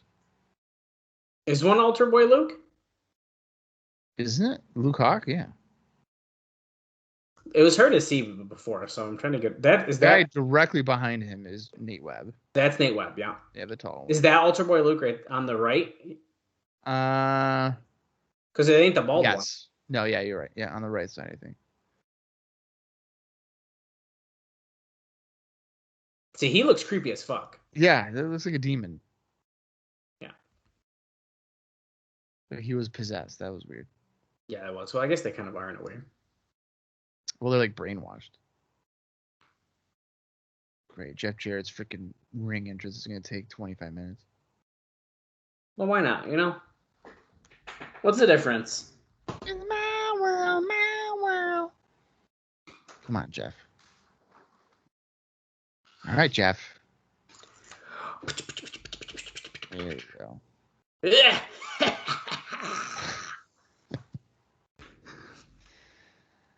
It's my world. There he is without a guitar. And without the NWA World Championship, because guess what? He's not the NWA World Champion, which is a rarity in the first 4 years of TNA's existence. Yeah. It's my world. I was doing some random research one day. I don't know why, but I was like, I don't know why. Like, I was thinking about it, but because when they switched to just having like the TNA title instead of the NWA title, like Jeff Jarrett doesn't ever win that. I don't think. No. And I think that's like kind of amazing. Yeah, I think the last time he's champion is when he loses to, spoiler alert, is when he loses to Sting at Bound for Glory, 06. I don't think he's champion after that ever again. I think you're right, and I think that's pretty insane. He does have a significantly long hiatus. Mm-hmm. Because I think all of 2008 he's not there. Okay. In ring wise. And then he returns in early 09 for the Kurt Angle feud. If I have my timeline right, I don't know. Daniels clotheslines Jarrett out of the ring. We've had a fast start to this one, which makes sense. We're not bullshitting. The fuck? If we go into the crowd here, Dallas, I swear. Bob, it's a fucking Jeff Jarrett match. But for the love of God, just one time, can we not? Come on, Nate Spiderweb. What the shit? Oh, we went for like a springboard to the outside, and Jeff Jarrett moved. Jeff, so throw him into the crowd, Jeff. Do it, Jeff. No, give it a second. Give it right here. He's gonna do it right here. He wants to so bad. He needs to do it. Oh, he wants to right here. Oh no, he just banged him up against the guardrail again.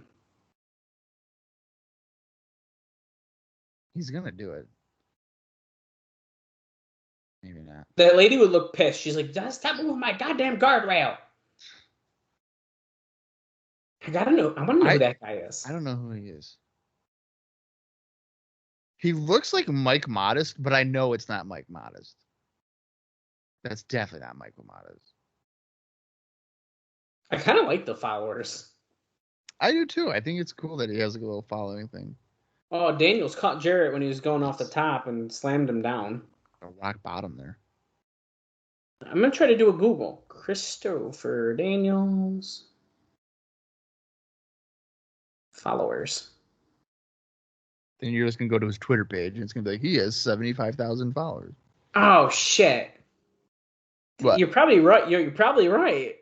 Is that what it's going to do? One of the pop-ups says, Christopher Daniels Instagram followers statistics. Damn it. Oh, Daniels choking Jarrett in the ring. I feel like this is going to be a match where Jarrett does not brawl in the crowd. And it's a miracle. I'm cool with that, man. I'm going to try to, let's see. Do they say in his Wikipedia at all? Nope. And he's choking him.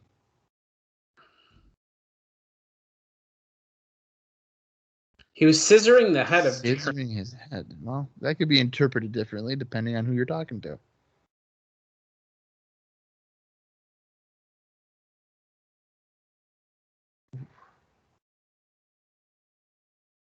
Come on, Daniels. Well, considering they just announced that Jarrett will be wrestling Styles within the next 30 days, I'm not really sure how strong Daniels' chances of winning here are. But you know what? I didn't think Jerry Lynn was going to win his match. And, well, he made me look like a fool. And who am I to doubt Jerry Lynn? So I've learned my lesson there. I mean, that's a pretty fair point there, Bob. Nope. Jarrett avoids a punch on a sunset flip. And he has a roll-up 1, 2. Nope. Daniels kicks out. Leg lariat. Little heel kick there. Right hands on the mat by Daniels. They don't even have him on this one wrestling website. They don't even have like them listed as like his managers. So we're never gonna know. I have no idea. You know who would know? Who's that? Luke Hawk, and he follows us on Twitter. Yeah, I'm gonna have to reach out. Best moonsault ever. Yeah. Oh. 1, 2. Oh, Jarrett kicks out. And that was actually a strong kick out by Jarrett, not just raising his arm. The followers could not believe that he kicked out at 2 from the BME. Look at this modified abdominal stretch. What the hell is he doing? He's got like a hammerlock in. Yeah, and it's, yeah. It's a pretty interesting way to do it.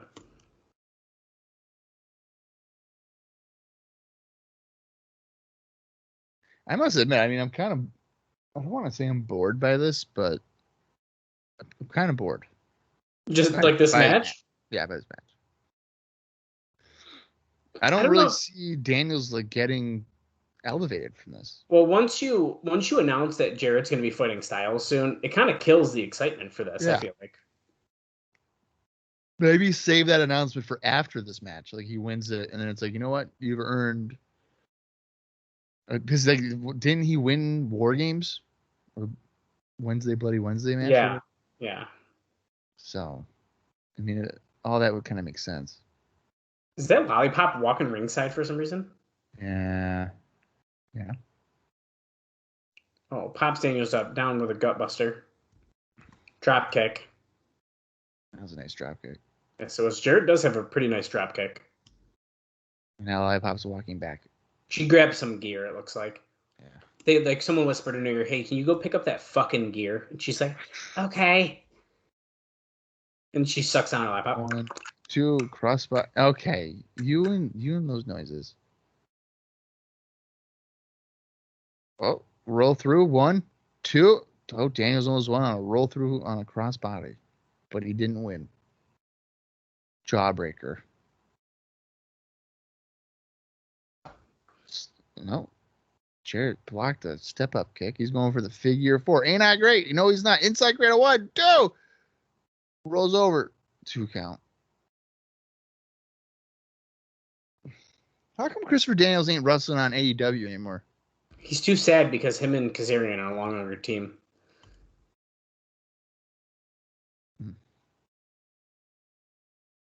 I think he was kind of trying to phase out his. I mean, I don't think he's actually done, but like he certainly was trying to phase out his career. Well, I saw that he has like an indie booking coming up. Oh, really? That's why I asked that. Yeah. Well, I'd like to know where the Christopher Daniels wrestling action figure is for AEW, but you know, what do I know? That's a good point. Jarrett with the roll up.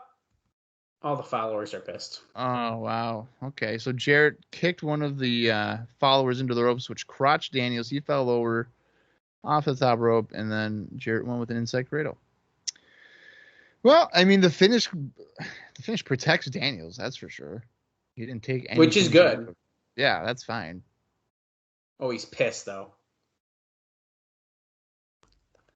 You idiot. You're dumb. I have to sacrifice you now. He's going to punish him, dude. Wait a minute. Is he actually going to like beat the shit out of him? Oh, yeah, with a belt.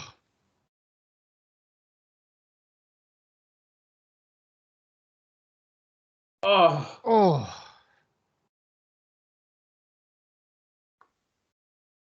Oh, now Nate's trying to be like, no, don't do it. But Daniels was like, leave me alone, and he's just going to continue to whip him. That's great.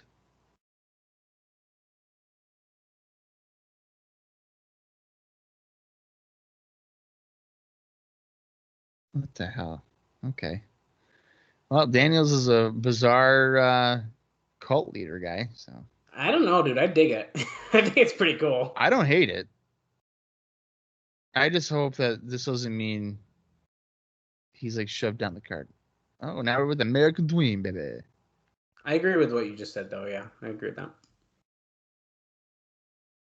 We were wondering why you're here in the asylum, but now we know. A bunkhouse brawl, baby.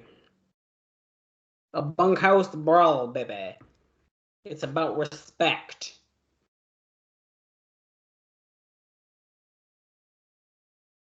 Yes, the respect about the ones who came before you. Yep. Respect for tradition, essentially. Yeah. Here.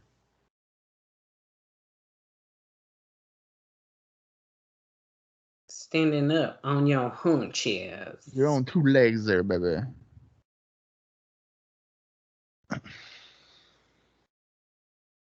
It's about respect. I wonder what this is about, Dallas. You think it could be about respect? You know, I was kind of thinking that. That might be the point. I don't know. Maybe just beat me over the head a little bit more and I could maybe figure it out. I can't believe that Scott Hudson is still here and Lollipop is not. I'm just saying. What is Goldilocks. Yeah. Oh, yeah. What is up with that? I don't know. Very weird to me. It's crazy. You might be a legend killer, but I am an icon. And there's only a handful of icons. That's an interesting way to look at it, Dusty. The Trusso is going to drag you down to the gutter, to the gutter, to the gutter. To the gutter, to the gutter. He did. He just said it 3 times. Jesus.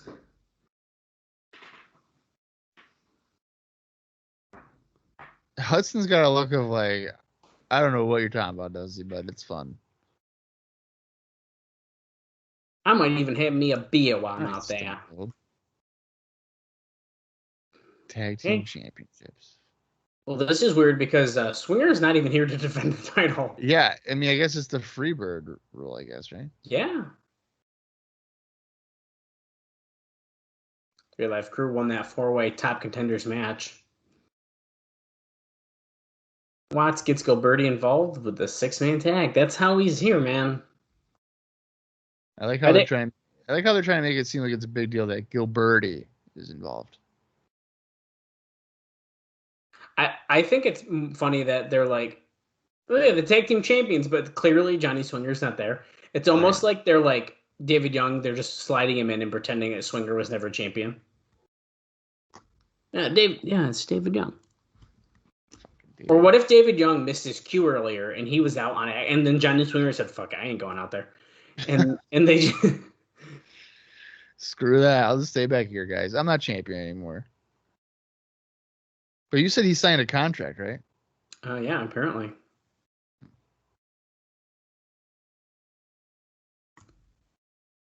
Oh, 3 Live Crew, we still getting rowdy. Is that new music? The NYC? Yeah, you don't want to fuck with.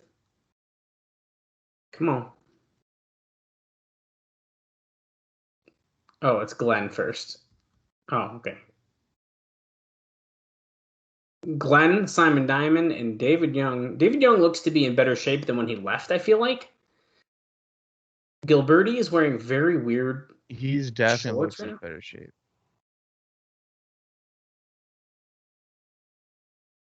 Oh my God, Swinger had surgery.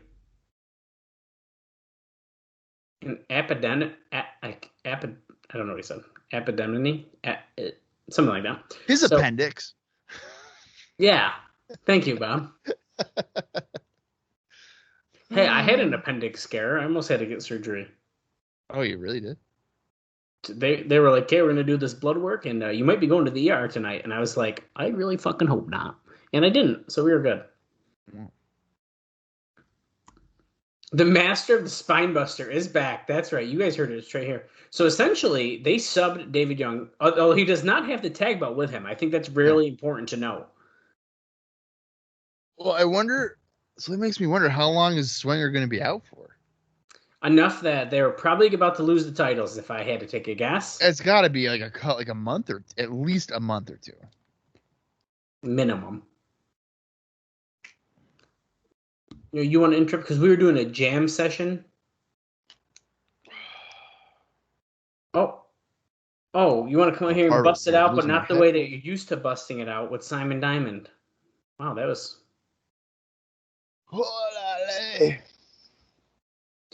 Where my dogs at? Where they at? Go ahead, feel. That's enough.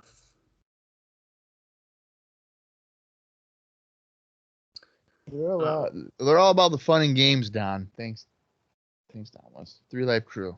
They're not very serious, and that's because BG James doesn't want to get hit by a chair. But you know what? He'll hit his dad over the head with a chair. He don't give a fuck. Well, hey, since Simon Diamond's in the ring, this is some follow-up from actually our bonus episode that I think I wanted to bring up here. Let me see if I can find the first one. Oh, yeah. So, remember, in that WWA, we covered Retribution on our most recent bonus episode 2 weeks ago when TNA was off, as Conan is starting off here with Simon Diamond. And Simon Diamond, I had a post that said, WWA, Simon has a problem. And whatever, he's in action. And he said, boy, did I ever. Major concussion. Yeah, I saw that. And then it ended up following up here again. He replied again to another post where Sabu was hitting a big dive on him and Perry Saturn. And he notes here, this tour was like 2 weeks. It featured wrestlers complaining about temperature on the bus, wrestlers throwing bags down hotel stairs, fans bombarding hotels, and $48 grilled chicken in Zurich. Good times. That's what he said? Yeah. Wow. See, that's the type of shit I like. You're not going to know any of that stuff. No. And actually, I don't know what's up with this three-way match at Retribution, but even Sabu replied to us and said that, Hero, I remember it was a brutal match. Yeah. And then Legend also replied to a couple of our tweets about his match with Mike Sanders, saying that he loved working with Mike, criminally underrated talent. And then he followed up on a different one and said, this was easily one of my favorite matches ever. Wish WWA could have been a more regular thing, as I was always happy with my matches, and the team in general were just great to be around. #5guys. So he spoke pretty highly of it. Simon Diamond was pretty much like, yeah, that was kind of a shit show, I feel like. Yeah. But I thought that was really cool. I feel like Simon Diamond has got to have a lot of fun stories, right? I would have to think so, yeah. Because every time he replies to something, it's just like, I want you to say more. I really like Simon Diamond. I've always have. Killings hit a top rope leg drop to Young's groin. That did not look pleasant to me. They never And do. also, is David Young wearing leather pants? He's Swinger, dude. It's Johnny Swinger. Stop. And then Glenn Gilberti, I feel like, is wearing new gear. It's and like looks black, horrible with it. dude. It's black tights with red knee pads. He looks horrible. I don't understand. Well, they're all pretending to whisper. Here's our game plan. Yep. Okay, I'm going to get punched, and you're going to come in, get hip tossed, and then you're going to get drop kicked. Okay, let's go.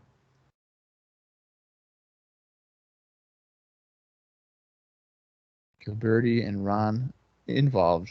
Pulling the hair is Gilberti. That's great. That's against the rules, but Rudy didn't do anything about it. Killings has, like, I don't know, is that wrist tape or, like, It looks like armbands? Oh, they're armbands. Oh, they're armbands on his wrist. I've never seen as that. well, but Yeah. He has white armbands that I've never seen him wear before. Glenn if you're beating following on along, go ahead, Bob. No, go ahead. I was just saying Okay. what was going on. I was just doing a time check here. If you're following along, we're at an hour, 21 minutes, and 38 seconds. We still have like 3 matches left and roughly 30 minutes left of the show. Is that right? We have Dusty and AJ, and we have the dog collars. We have 2 after this. Oh, we have 2? Okay. Ooh, that's a little bit better then. Yeah. This is probably the 3rd I was thinking of. Right. Power slam by Killings on Gilberti for a 2 count. I can honestly say I'm not looking forward to Dusty and AJ because of Dusty. Let me see here. I forgot to do Christopher Daniels' indie notes, so I got to catch up here. So Christopher Daniels had defeated Jimmy Yang and Super Dragon in the first 2 rounds of the J Cup USA tournament on September 19th for MLW before losing to Sanjay Dutt in the finals. And then the next day on September 20th, Daniels lost to Samoa Joe in a Ring of Honor world title match. at Glory by Honor 2. Let's see. Was Joe getting pretty big in Ring of Honor by this point, or no? Yes. Yeah. Okay. Yep. Simon Diamond, he teamed up with Barry Windham, C.W. Anderson, P.J. Walker, or P.J. Polanco, Justin Credible, however you want to say it.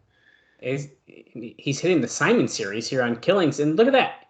Finish it with a Northern Lights with a bridge, but it got a 2 count. He can't kick, he kicks out. And Steve Corino losing to Bill Alfonso, Sabu, Dr. Death, Terry Funkin, Sandman in a War Games match on September 19th for MLW.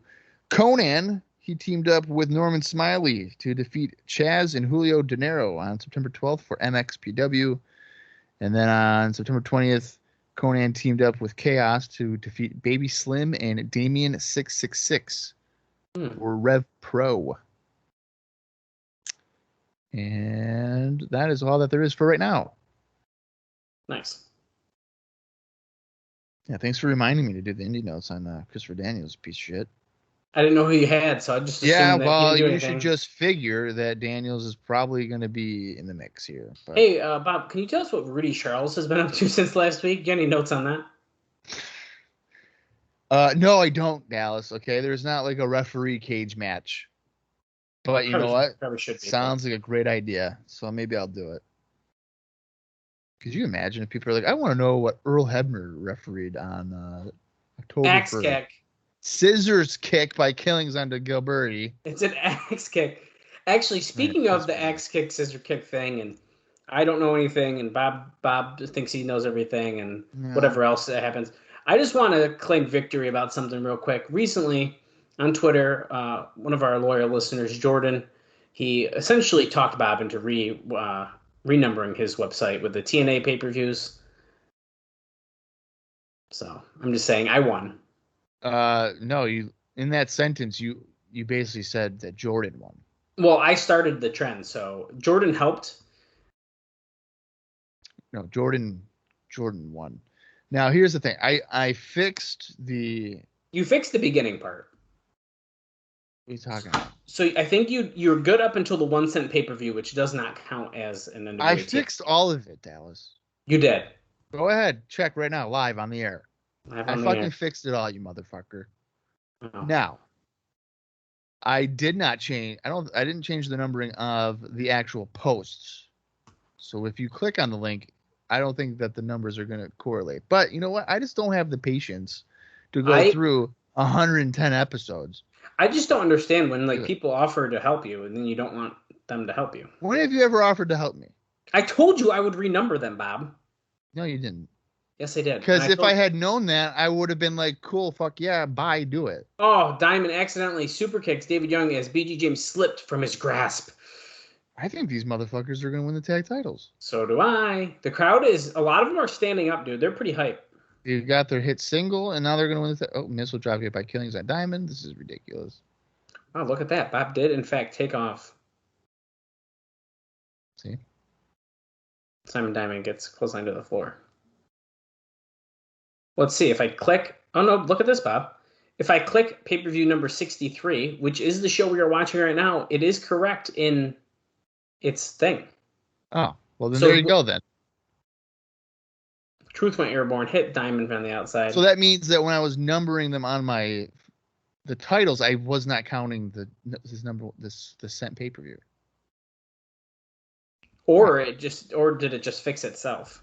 No. David Young just got the win after. What is going on with this episode? Rick Santel winning matches, David Young winning matches. Well, there's a chair shot in there. Let's not confusing. Lost over that. Well, yeah, but you know what? We got to give David Young the win. Maybe he showed up to the asylum and holy shit, what is this? We're outside the asylum. Vince Russo's in the back of a pickup truck, and Dusty is getting beaten up by Styles with a bat, but he blocked it. Of course he blocked it.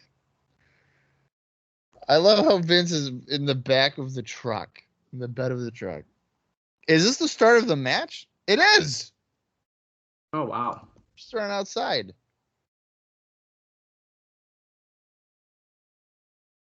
What in the world is going on here? They're brawling in the grass. Russo's beating on Dusty with a boot in the grass.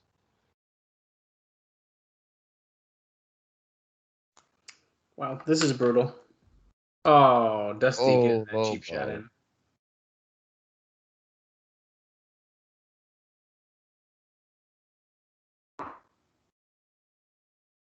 Dusty throwing Styles into the truck. Okay, this is a fun start to the match, so this makes it a little bit more exciting. I think that's better than doing it the traditional. Okay, no, Bob, you are right, because I just clicked on one of them and the numbering is a little bit off. But you know what? I'll help you do that eventually.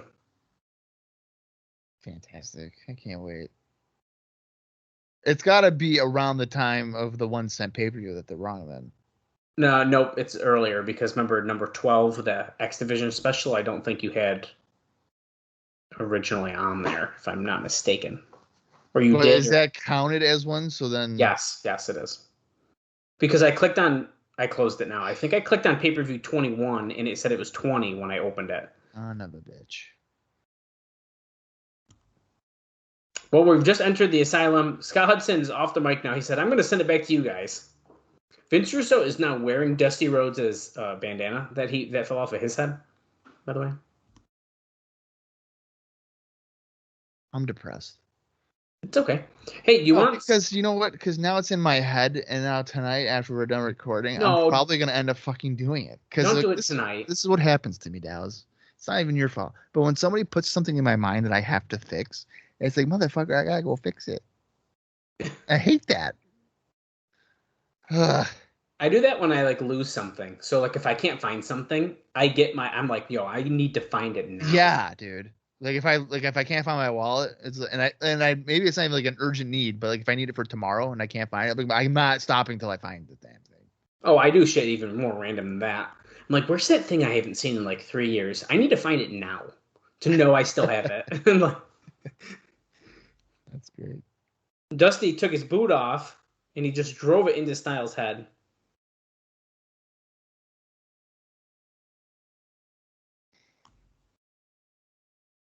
Oh, Russo threw a boot that hit Dusty in the back of the head. Now they're just both beating up Dusty with the boots.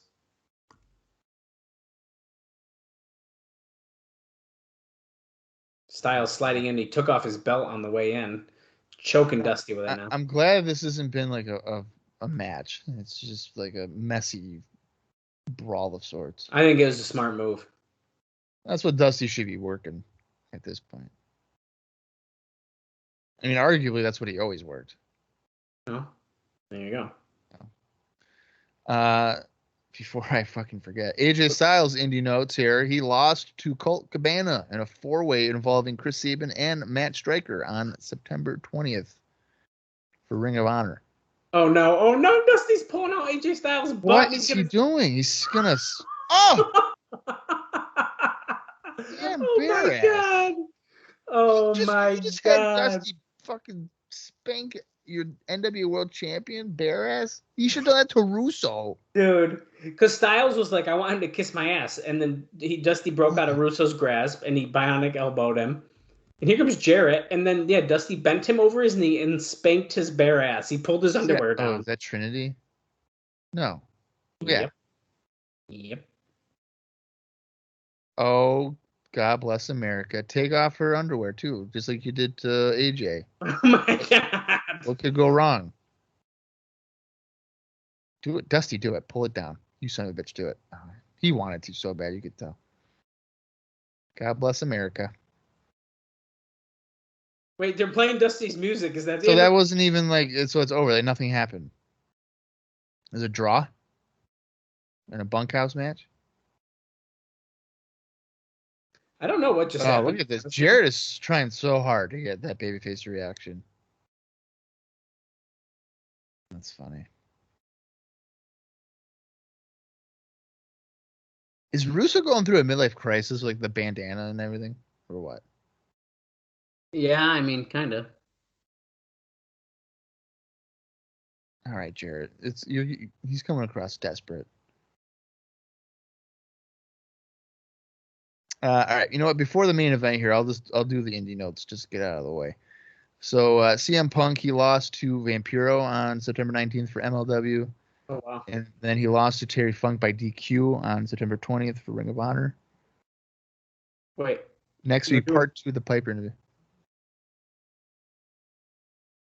Michael Shane, Jerry Lynn next week, and that's not all. Kid Kash and Abyss could be taking on America's Most Wanted. And I believe I heard Mad Mikey and Shark Boy. I don't know if they said who they were facing or not, but they will be teaming up next week. If I had to guess, it's Ekmo and Siaki. Yes. Wait, Styles is back out here on the mic. He's pissed. You want to plug something? Plug this. Is it your ass? Because he's like, I've never been more embarrassed in my life.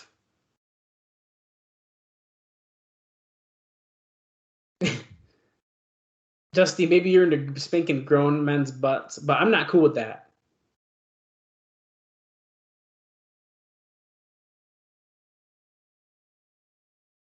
Said he just a little bit more respect than that. Pants down and did that. Dude, the bare ass part got me. That was hilarious. Yeah, that's unbelievable.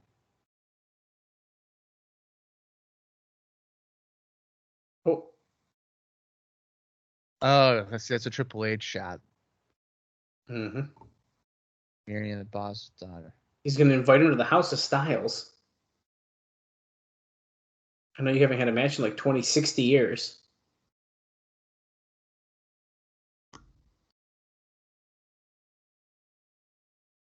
Oh, if you want a shot at the NWA title, come and get some. I don't think so. Well, hey, Russo's putting a stop to this. There will not be a title shot with Dusty Rhodes next week. Styles says, listen, Vince, I know what I'm doing. Russo cut him off again. You don't know what you're doing. Playing into his game. He wants a title shot. You gonna let him work you like that? You want revenge. I want revenge. Uh-oh. Oh, God. Oh. Russo and Styles teaming up against Jarrett and Dusty. Oh, my God. Oh, boy. Vince Russo teaming up with AJ against Jarrett and Dusty. Vince is gonna kill you. Vance is gonna kill you. Wow.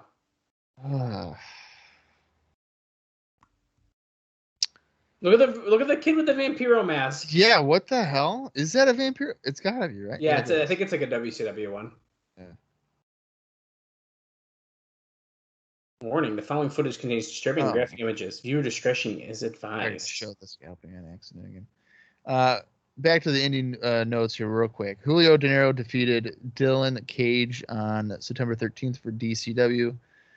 And then Raven defeated Nasawa on September 19th for MLW. And then the next night he lost to Steve Corino for Ring of Honor on September 20th. And that wraps up all of our indie. Nice. Well, I think I got only about one more note myself, so I might as well give it to us during this highlight package as well. And that is that the company signed a deal with Dutch Mantel to bring him in as a booker beginning this show that we're watching right now. Negotiations had been going on for the past 6 weeks, and both sides finally came to an agreement about 2 weeks back. For the past several years, Mantel has been working as a booker in IWA Puerto Rico, and under his watch, the company caught fire. Mantel has not completely left IWA, as he will still help the company out in booking the major shows, but he will be spending most of his time in Nashville. And it's also said, if I can find it, that he was offered twice what he was earning in Puerto Rico to come here to TNA. Wow. And on the same note, Vampiro was actually brought in through Mantel, since he's done some work in Puerto Rico over the last year. I wouldn't expect to see him in line for a huge push, as he's refusing to sign that contract that we mentioned earlier. So right. I'm assuming he's not signing it because of like Mexico and stuff that he wants to do. I would assume. There it is, Vampiro. And then you said he was acting like he was going to spit on it, but he was actually trying not to barf. Apparently. I don't know exactly when that is. I don't know if it was just like his mouth movements when he like took it off, like trying to hold it back or what. It's got to be when they get back in the ring. Or it's, yeah. Look at Raven's like, fuck. Well, yeah, because I do think Vampiro does like the thing when he's in the ring here. Yeah, it's yeah.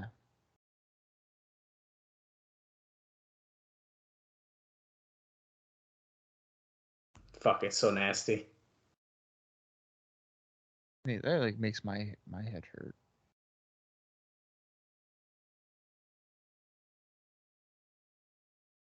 Straight to hell. I'm pumped for this dog collar match, I'll tell you that. It's a good group of guys in it.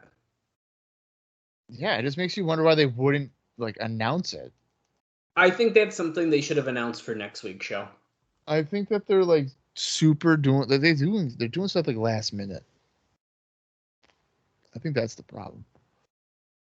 Yeah. They probably didn't have a card figured out last week.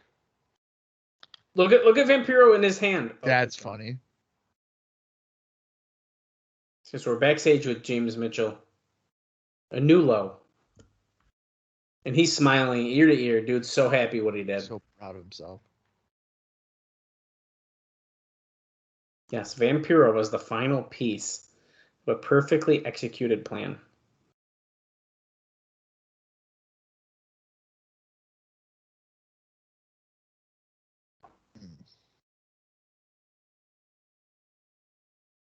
Raven, I've got to know.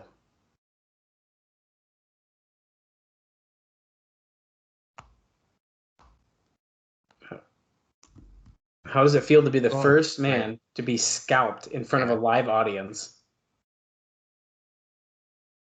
Yeah, let's rub that into the wounds. That's good. Way to go, Father James Mitchell. Yeah, great. Great. Now he's just going to kill you. Right. Ugh, clumps of flesh hit gross. Blech.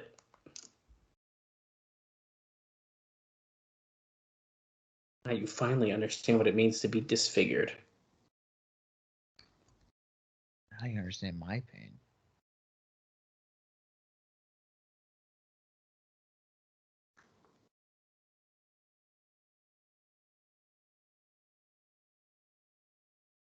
Wow. A chain that can be used to rip, cut, choke, and maim.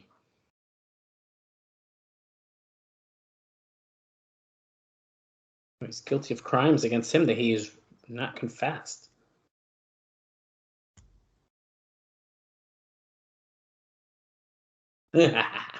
He's such a good promo. He is, dude. He's wicked good.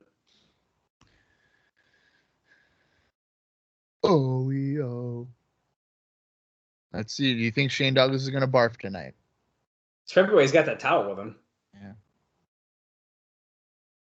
Disciples of the New Church without James Mitchell, by the way. I forgot that Sin was in this. I've warmed up to him. You have? I feel like I think Brian Lee was a better person to be in the group, but I'm like warming up. I don't know how I feel about the wings on his back. Well, I don't really like those, but oh fuck, dude. Oh, they're coming right for it. The Gathering is booking it to the ring, which is interesting because you have to attach them. I would, yeah. I would assume. Raven is going after Douglas, as I was hoping was going to be the case. De Niro's with Sin and Slash is with CM Punk.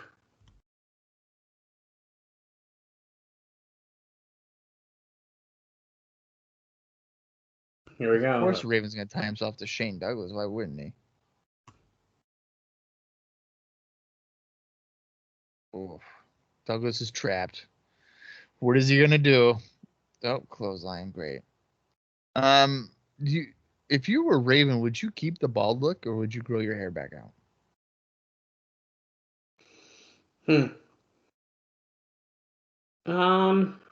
I feel like, I don't know. I think Raven looks pretty good with it, so I might hang on to it for a little bit.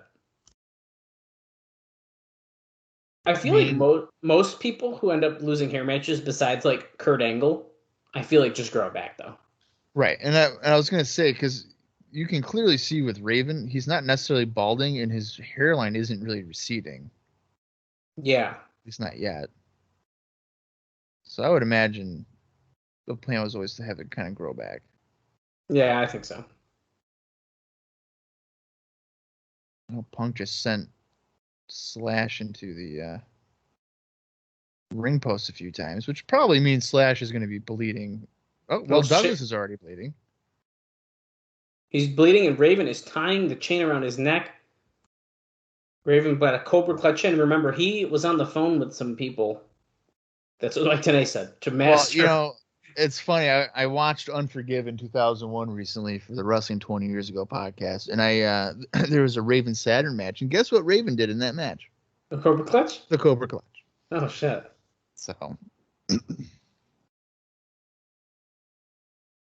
not able to get a submission there. Is there even submissions in this match, or what? Is it just pin? I don't even know. I don't know either. I guess it could be either. I'm waiting for these guys to all get tangled up in the chains. I feel like it's almost bound to happen, is it not? I mean, I feel like it's pretty easy for that to happen. Slash is choking Punk lifeless here. Is Raven, did they say Raven's busted open, or is it just Slash? Oh, wait. Oh, Sin's busted open. Yep, Sin is. Julio is not. CM Punk is not, I don't think. Slash is. Slash is. Of course he is. He's bald. He's got to. Yeah. He's got to bleed. Oof. I don't think Raven is, but let's get an up close on his face. Nope, he's not. That's surprising. Give it a minute. But then again, now they're going to the floor. Oh, Punk is bleeding. Oh, yeah. He's being, the chain's in his mouth. He's getting choked. And you know what? And he cut himself good. He cut himself on the hairline, not on his forehead. So, good on him. Yep. If you're following along at home, we're in an hour and 44 minutes and 50 seconds. Raven's definitely busted open now. He had a little cut on his forehead. And I'm assuming with that chain strike that he's going to be bleeding more. So they wasted no time to get all busted open. I love it. There we go. Oof. Watch this at home. This is NWA. He's going to get his ass franchised. Ugh. Putting the chain right in his mouth. Jeez. This is just going to be a brawl fest, I think. I don't even know if you could really do a whole bunch of moves attached to a dog collar. Holy shit. Punk pulled out of the ring on his stomach, lands flat on the outside of the ring there. Yeah, Slash. And then, he flipped CM Punk with the chain. Look at this. Sin is grinding Julio De Janero's face into the steel steps. So he'll be bleeding in a second if he's not already. I think his right hand has the blade waiting for it, I think. Maybe not. Yeah, because look, he's under the ring. He just put his head under the ring. Oh, if that isn't an indicator of doing a blade job, I don't know what is. That's kind of funny. You know, I'd be probably pissed off that I have to do a blade job when there's 4 minutes left in a wrestling show. Yeah, I agree with that. You can't even do like a cool promo after anything with it. Yeah. Like the camera probably only would be on me. Oh, Douglas just looked at the camera, like the screen, and realized he's wicked bloody, and he like looked at himself like, He like panicked. He's like, "What the hell? How do you not know?" It's probably getting all in your eyes and shit. Extra inspiration. All right, tonight. Douglas is using the blood as extra inspiration to beat up on Raven. I'm surprised Vampiro's not in the match. I'm surprised we haven't seen Vampiro at all yet, to be honest with you. Which makes me feel like we're going to see him in the match. But what do I know? Yeah, I think he's going to be very few and far between, which is very disappointing, but... You don't think we're going to see him a lot? I don't. Slash with a fist drop from the top on the CM Punk. With the chain around his fist, I think. Yeah, I think so. New Church and Shane Douglas are taking control of this match. All three of them are on the top rope. Well, Douglas isn't on the top rope yet. I don't even know if he would. Oh, they got yanked off. Oh, and he got crotched by Raven.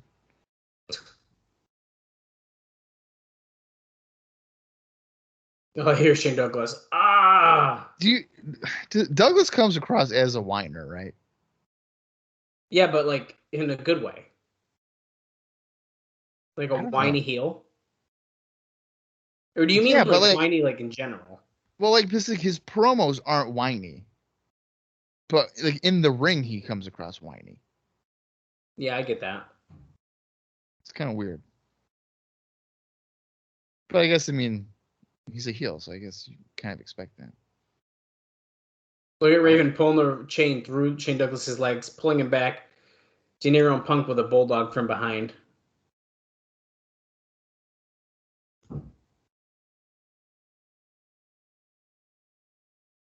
Oh, now they're all going to go to three corners and deliver punches. Oh, De Niro's got the chain on his fist. Oh, they all do, I think.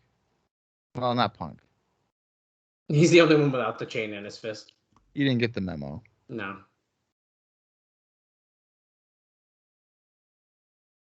Oh. All the heels sent into each other in the middle of the ring. Slash bails to the floor. Douglas rolling to the outside. Nope. Douglas went to the wrong side. Sure did. Clothesline. Wait, there was a pin. We just heard the bell. We missed the pin.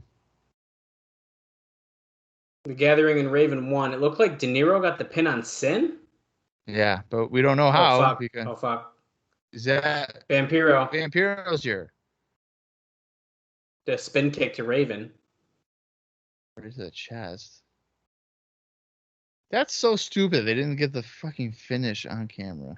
Yeah, that's pretty bad. Crowd is chanting for Vampiro, so him being a heel is going over very well. What gear is he wearing? Is he wearing like Great Muta style stuff or what? It does look like that, yeah.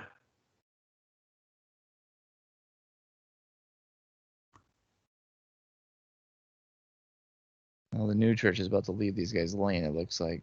Mm-hmm. Looks like Vampiro is almost like the orchestrator of this, telling everyone what to do. Yeah, Punk just got the whirly bird by Slash. Where are they going now? Now they're going to... Oh. A family grabbed Vampiro, it looked like.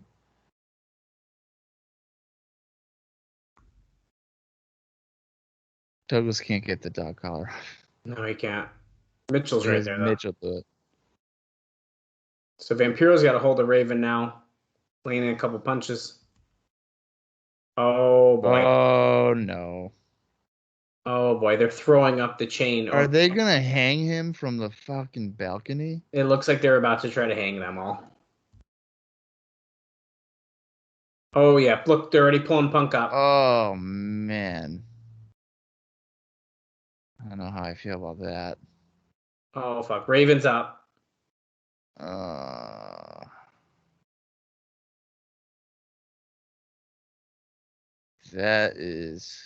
That's fucked up. They're hanging Punk, and it looks like they're trying to get De Niro up there. Yep, there is a chain.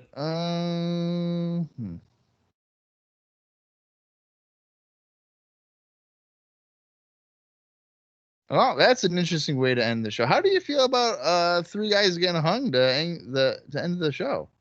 I mean, it's pretty gruesome, man. Yeah, no kidding. I mean, it wouldn't be the first show I've seen someone get hung at, though. So that's true. Yeah. So I mean, how upset can I be? But yeah, dude, pretty interesting. I mean, what did you think overall about the show? I think overall, I think it was okay to good. So do I. I enjoyed it. I'd still give it a thumbs up, I think. Yeah. If I had to choose between a thumbs down and a thumbs up, it's going to be a thumbs up. I mean, I think this week we were a little bit more all over the place. However, and I think my biggest gripe is like none of those matches were announced. But yeah, what can you do? It's not the first time they've done that to us, but I just think it's a shitty way to do it. But we got a couple things announced for next week, and I'm really curious what's going to be going on with Vampiro, and obviously the New Church and the Gathering is not done. I don't think it's anywhere near done. Right. Which is fine. And I think adding Vampiro in is a great way to continue the story. Yeah. You're able to carry on a little longer. I don't know how much longer just Raven and Douglas had going forwards, but exactly.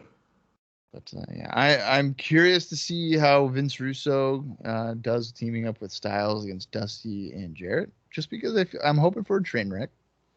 I kind of want that one to be bad, yeah, because it's Russo wrestling, dude. You want it to be good? No, yeah, I don't think anybody's going into it thinking, oh, I want to see Russo have a 5-star classic. I don't think anybody really wants that. I don't think so either. So I don't know. I think that should be fun. And Michael Shane and Jerry Lynn, I think, has potential to be a pretty good X-Division title match as well. Yeah, I hope so. I think, yeah. I mean, I feel like Jerry Lynn is kind of losing a little bit of his in-ring in recent months, but I still enjoy him. I agree. I don't think I can disagree with what you said, though. I think it's because he's been taken out of the main X-Division stuff. I mean, his early X-Division stuff is some of the best. Is his best work, especially here in TNA. So maybe we're gonna see a little bit back into that. Yeah, I don't know. We'll see. We'll see in the coming, potentially in the coming weeks how that plays out. But yeah, I don't have anything else for this week, Dallas. I don't know. Do you have any other notes or no? No, man. I think we kind of covered it all, and I think that this format worked a little bit better than I was expecting. So I'm really curious to hear what our listeners how they feel about it. Sounds like a win for Bob. I'll give you a win for that. I think it worked out decently. I'm not giving you the full props. I think it was okay. Okay. Well, usually at this point we've been recording for about 2 hours and 20 minutes. Usually it says 2 hours and 59 minutes. So we at least shaved off almost over a half hour of recording time, and that sounds wonderful for me. What also sounds wonderful for me is heading into next week's episode, October 1st, 2003. Russo's in the main event, so it's going to be a good one. So until then, for Dallas Gridley, I'm Bob Colling Jr., and this has been the TNA Cross the Line Podcast. 3 Live Crew, we be dropping like bang. We still be getting rowdy. 3 Live Crew, we still be bout it. 3 Live Crew, we be dropping like bang. 3 Live Crew, cause we be doing the damn thing. We the 3 Live Crew, and it's me, the B Jizzle. I'm rocking on that mic, can't you hear that fizzle sizzle? I step into the game yelling orale. From Mexico all the way to the USA. We lay us on up and watch them get dropped. 3 Live Crew, through the death, dropping hip hop.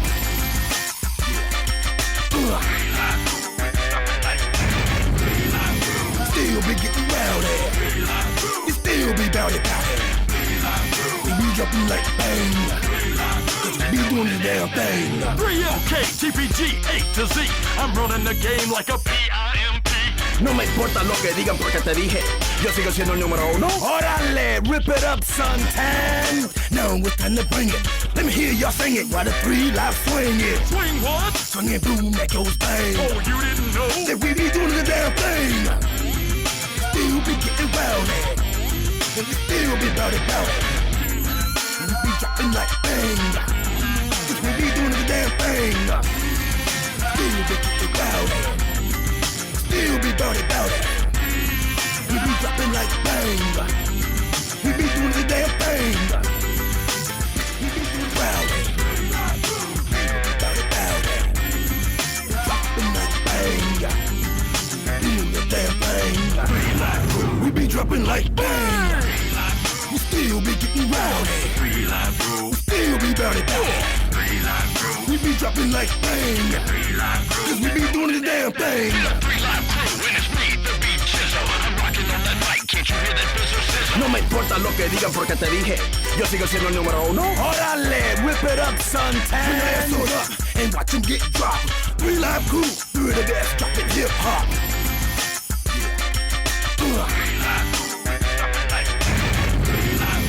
Still be getting rowdy. You still be bout it. We be dropping like bang. Cause we be doing the damn thing. I step into the game yelling orderly. From Mexico all the way to the USA. 3UK, TPG, A to Z. I'm running the game like a PIMP. Good Lord, now it's time to bring it. Let me hear y'all sing it while the three live swing it. Swing what? Swinging boom that goes bang. Oh, you didn't know? That we be doing the damn thing. Still be getting rowdy. And we still be rowdy. And we be dropping like bang. Cause we be doing the damn thing. Still be getting rowdy.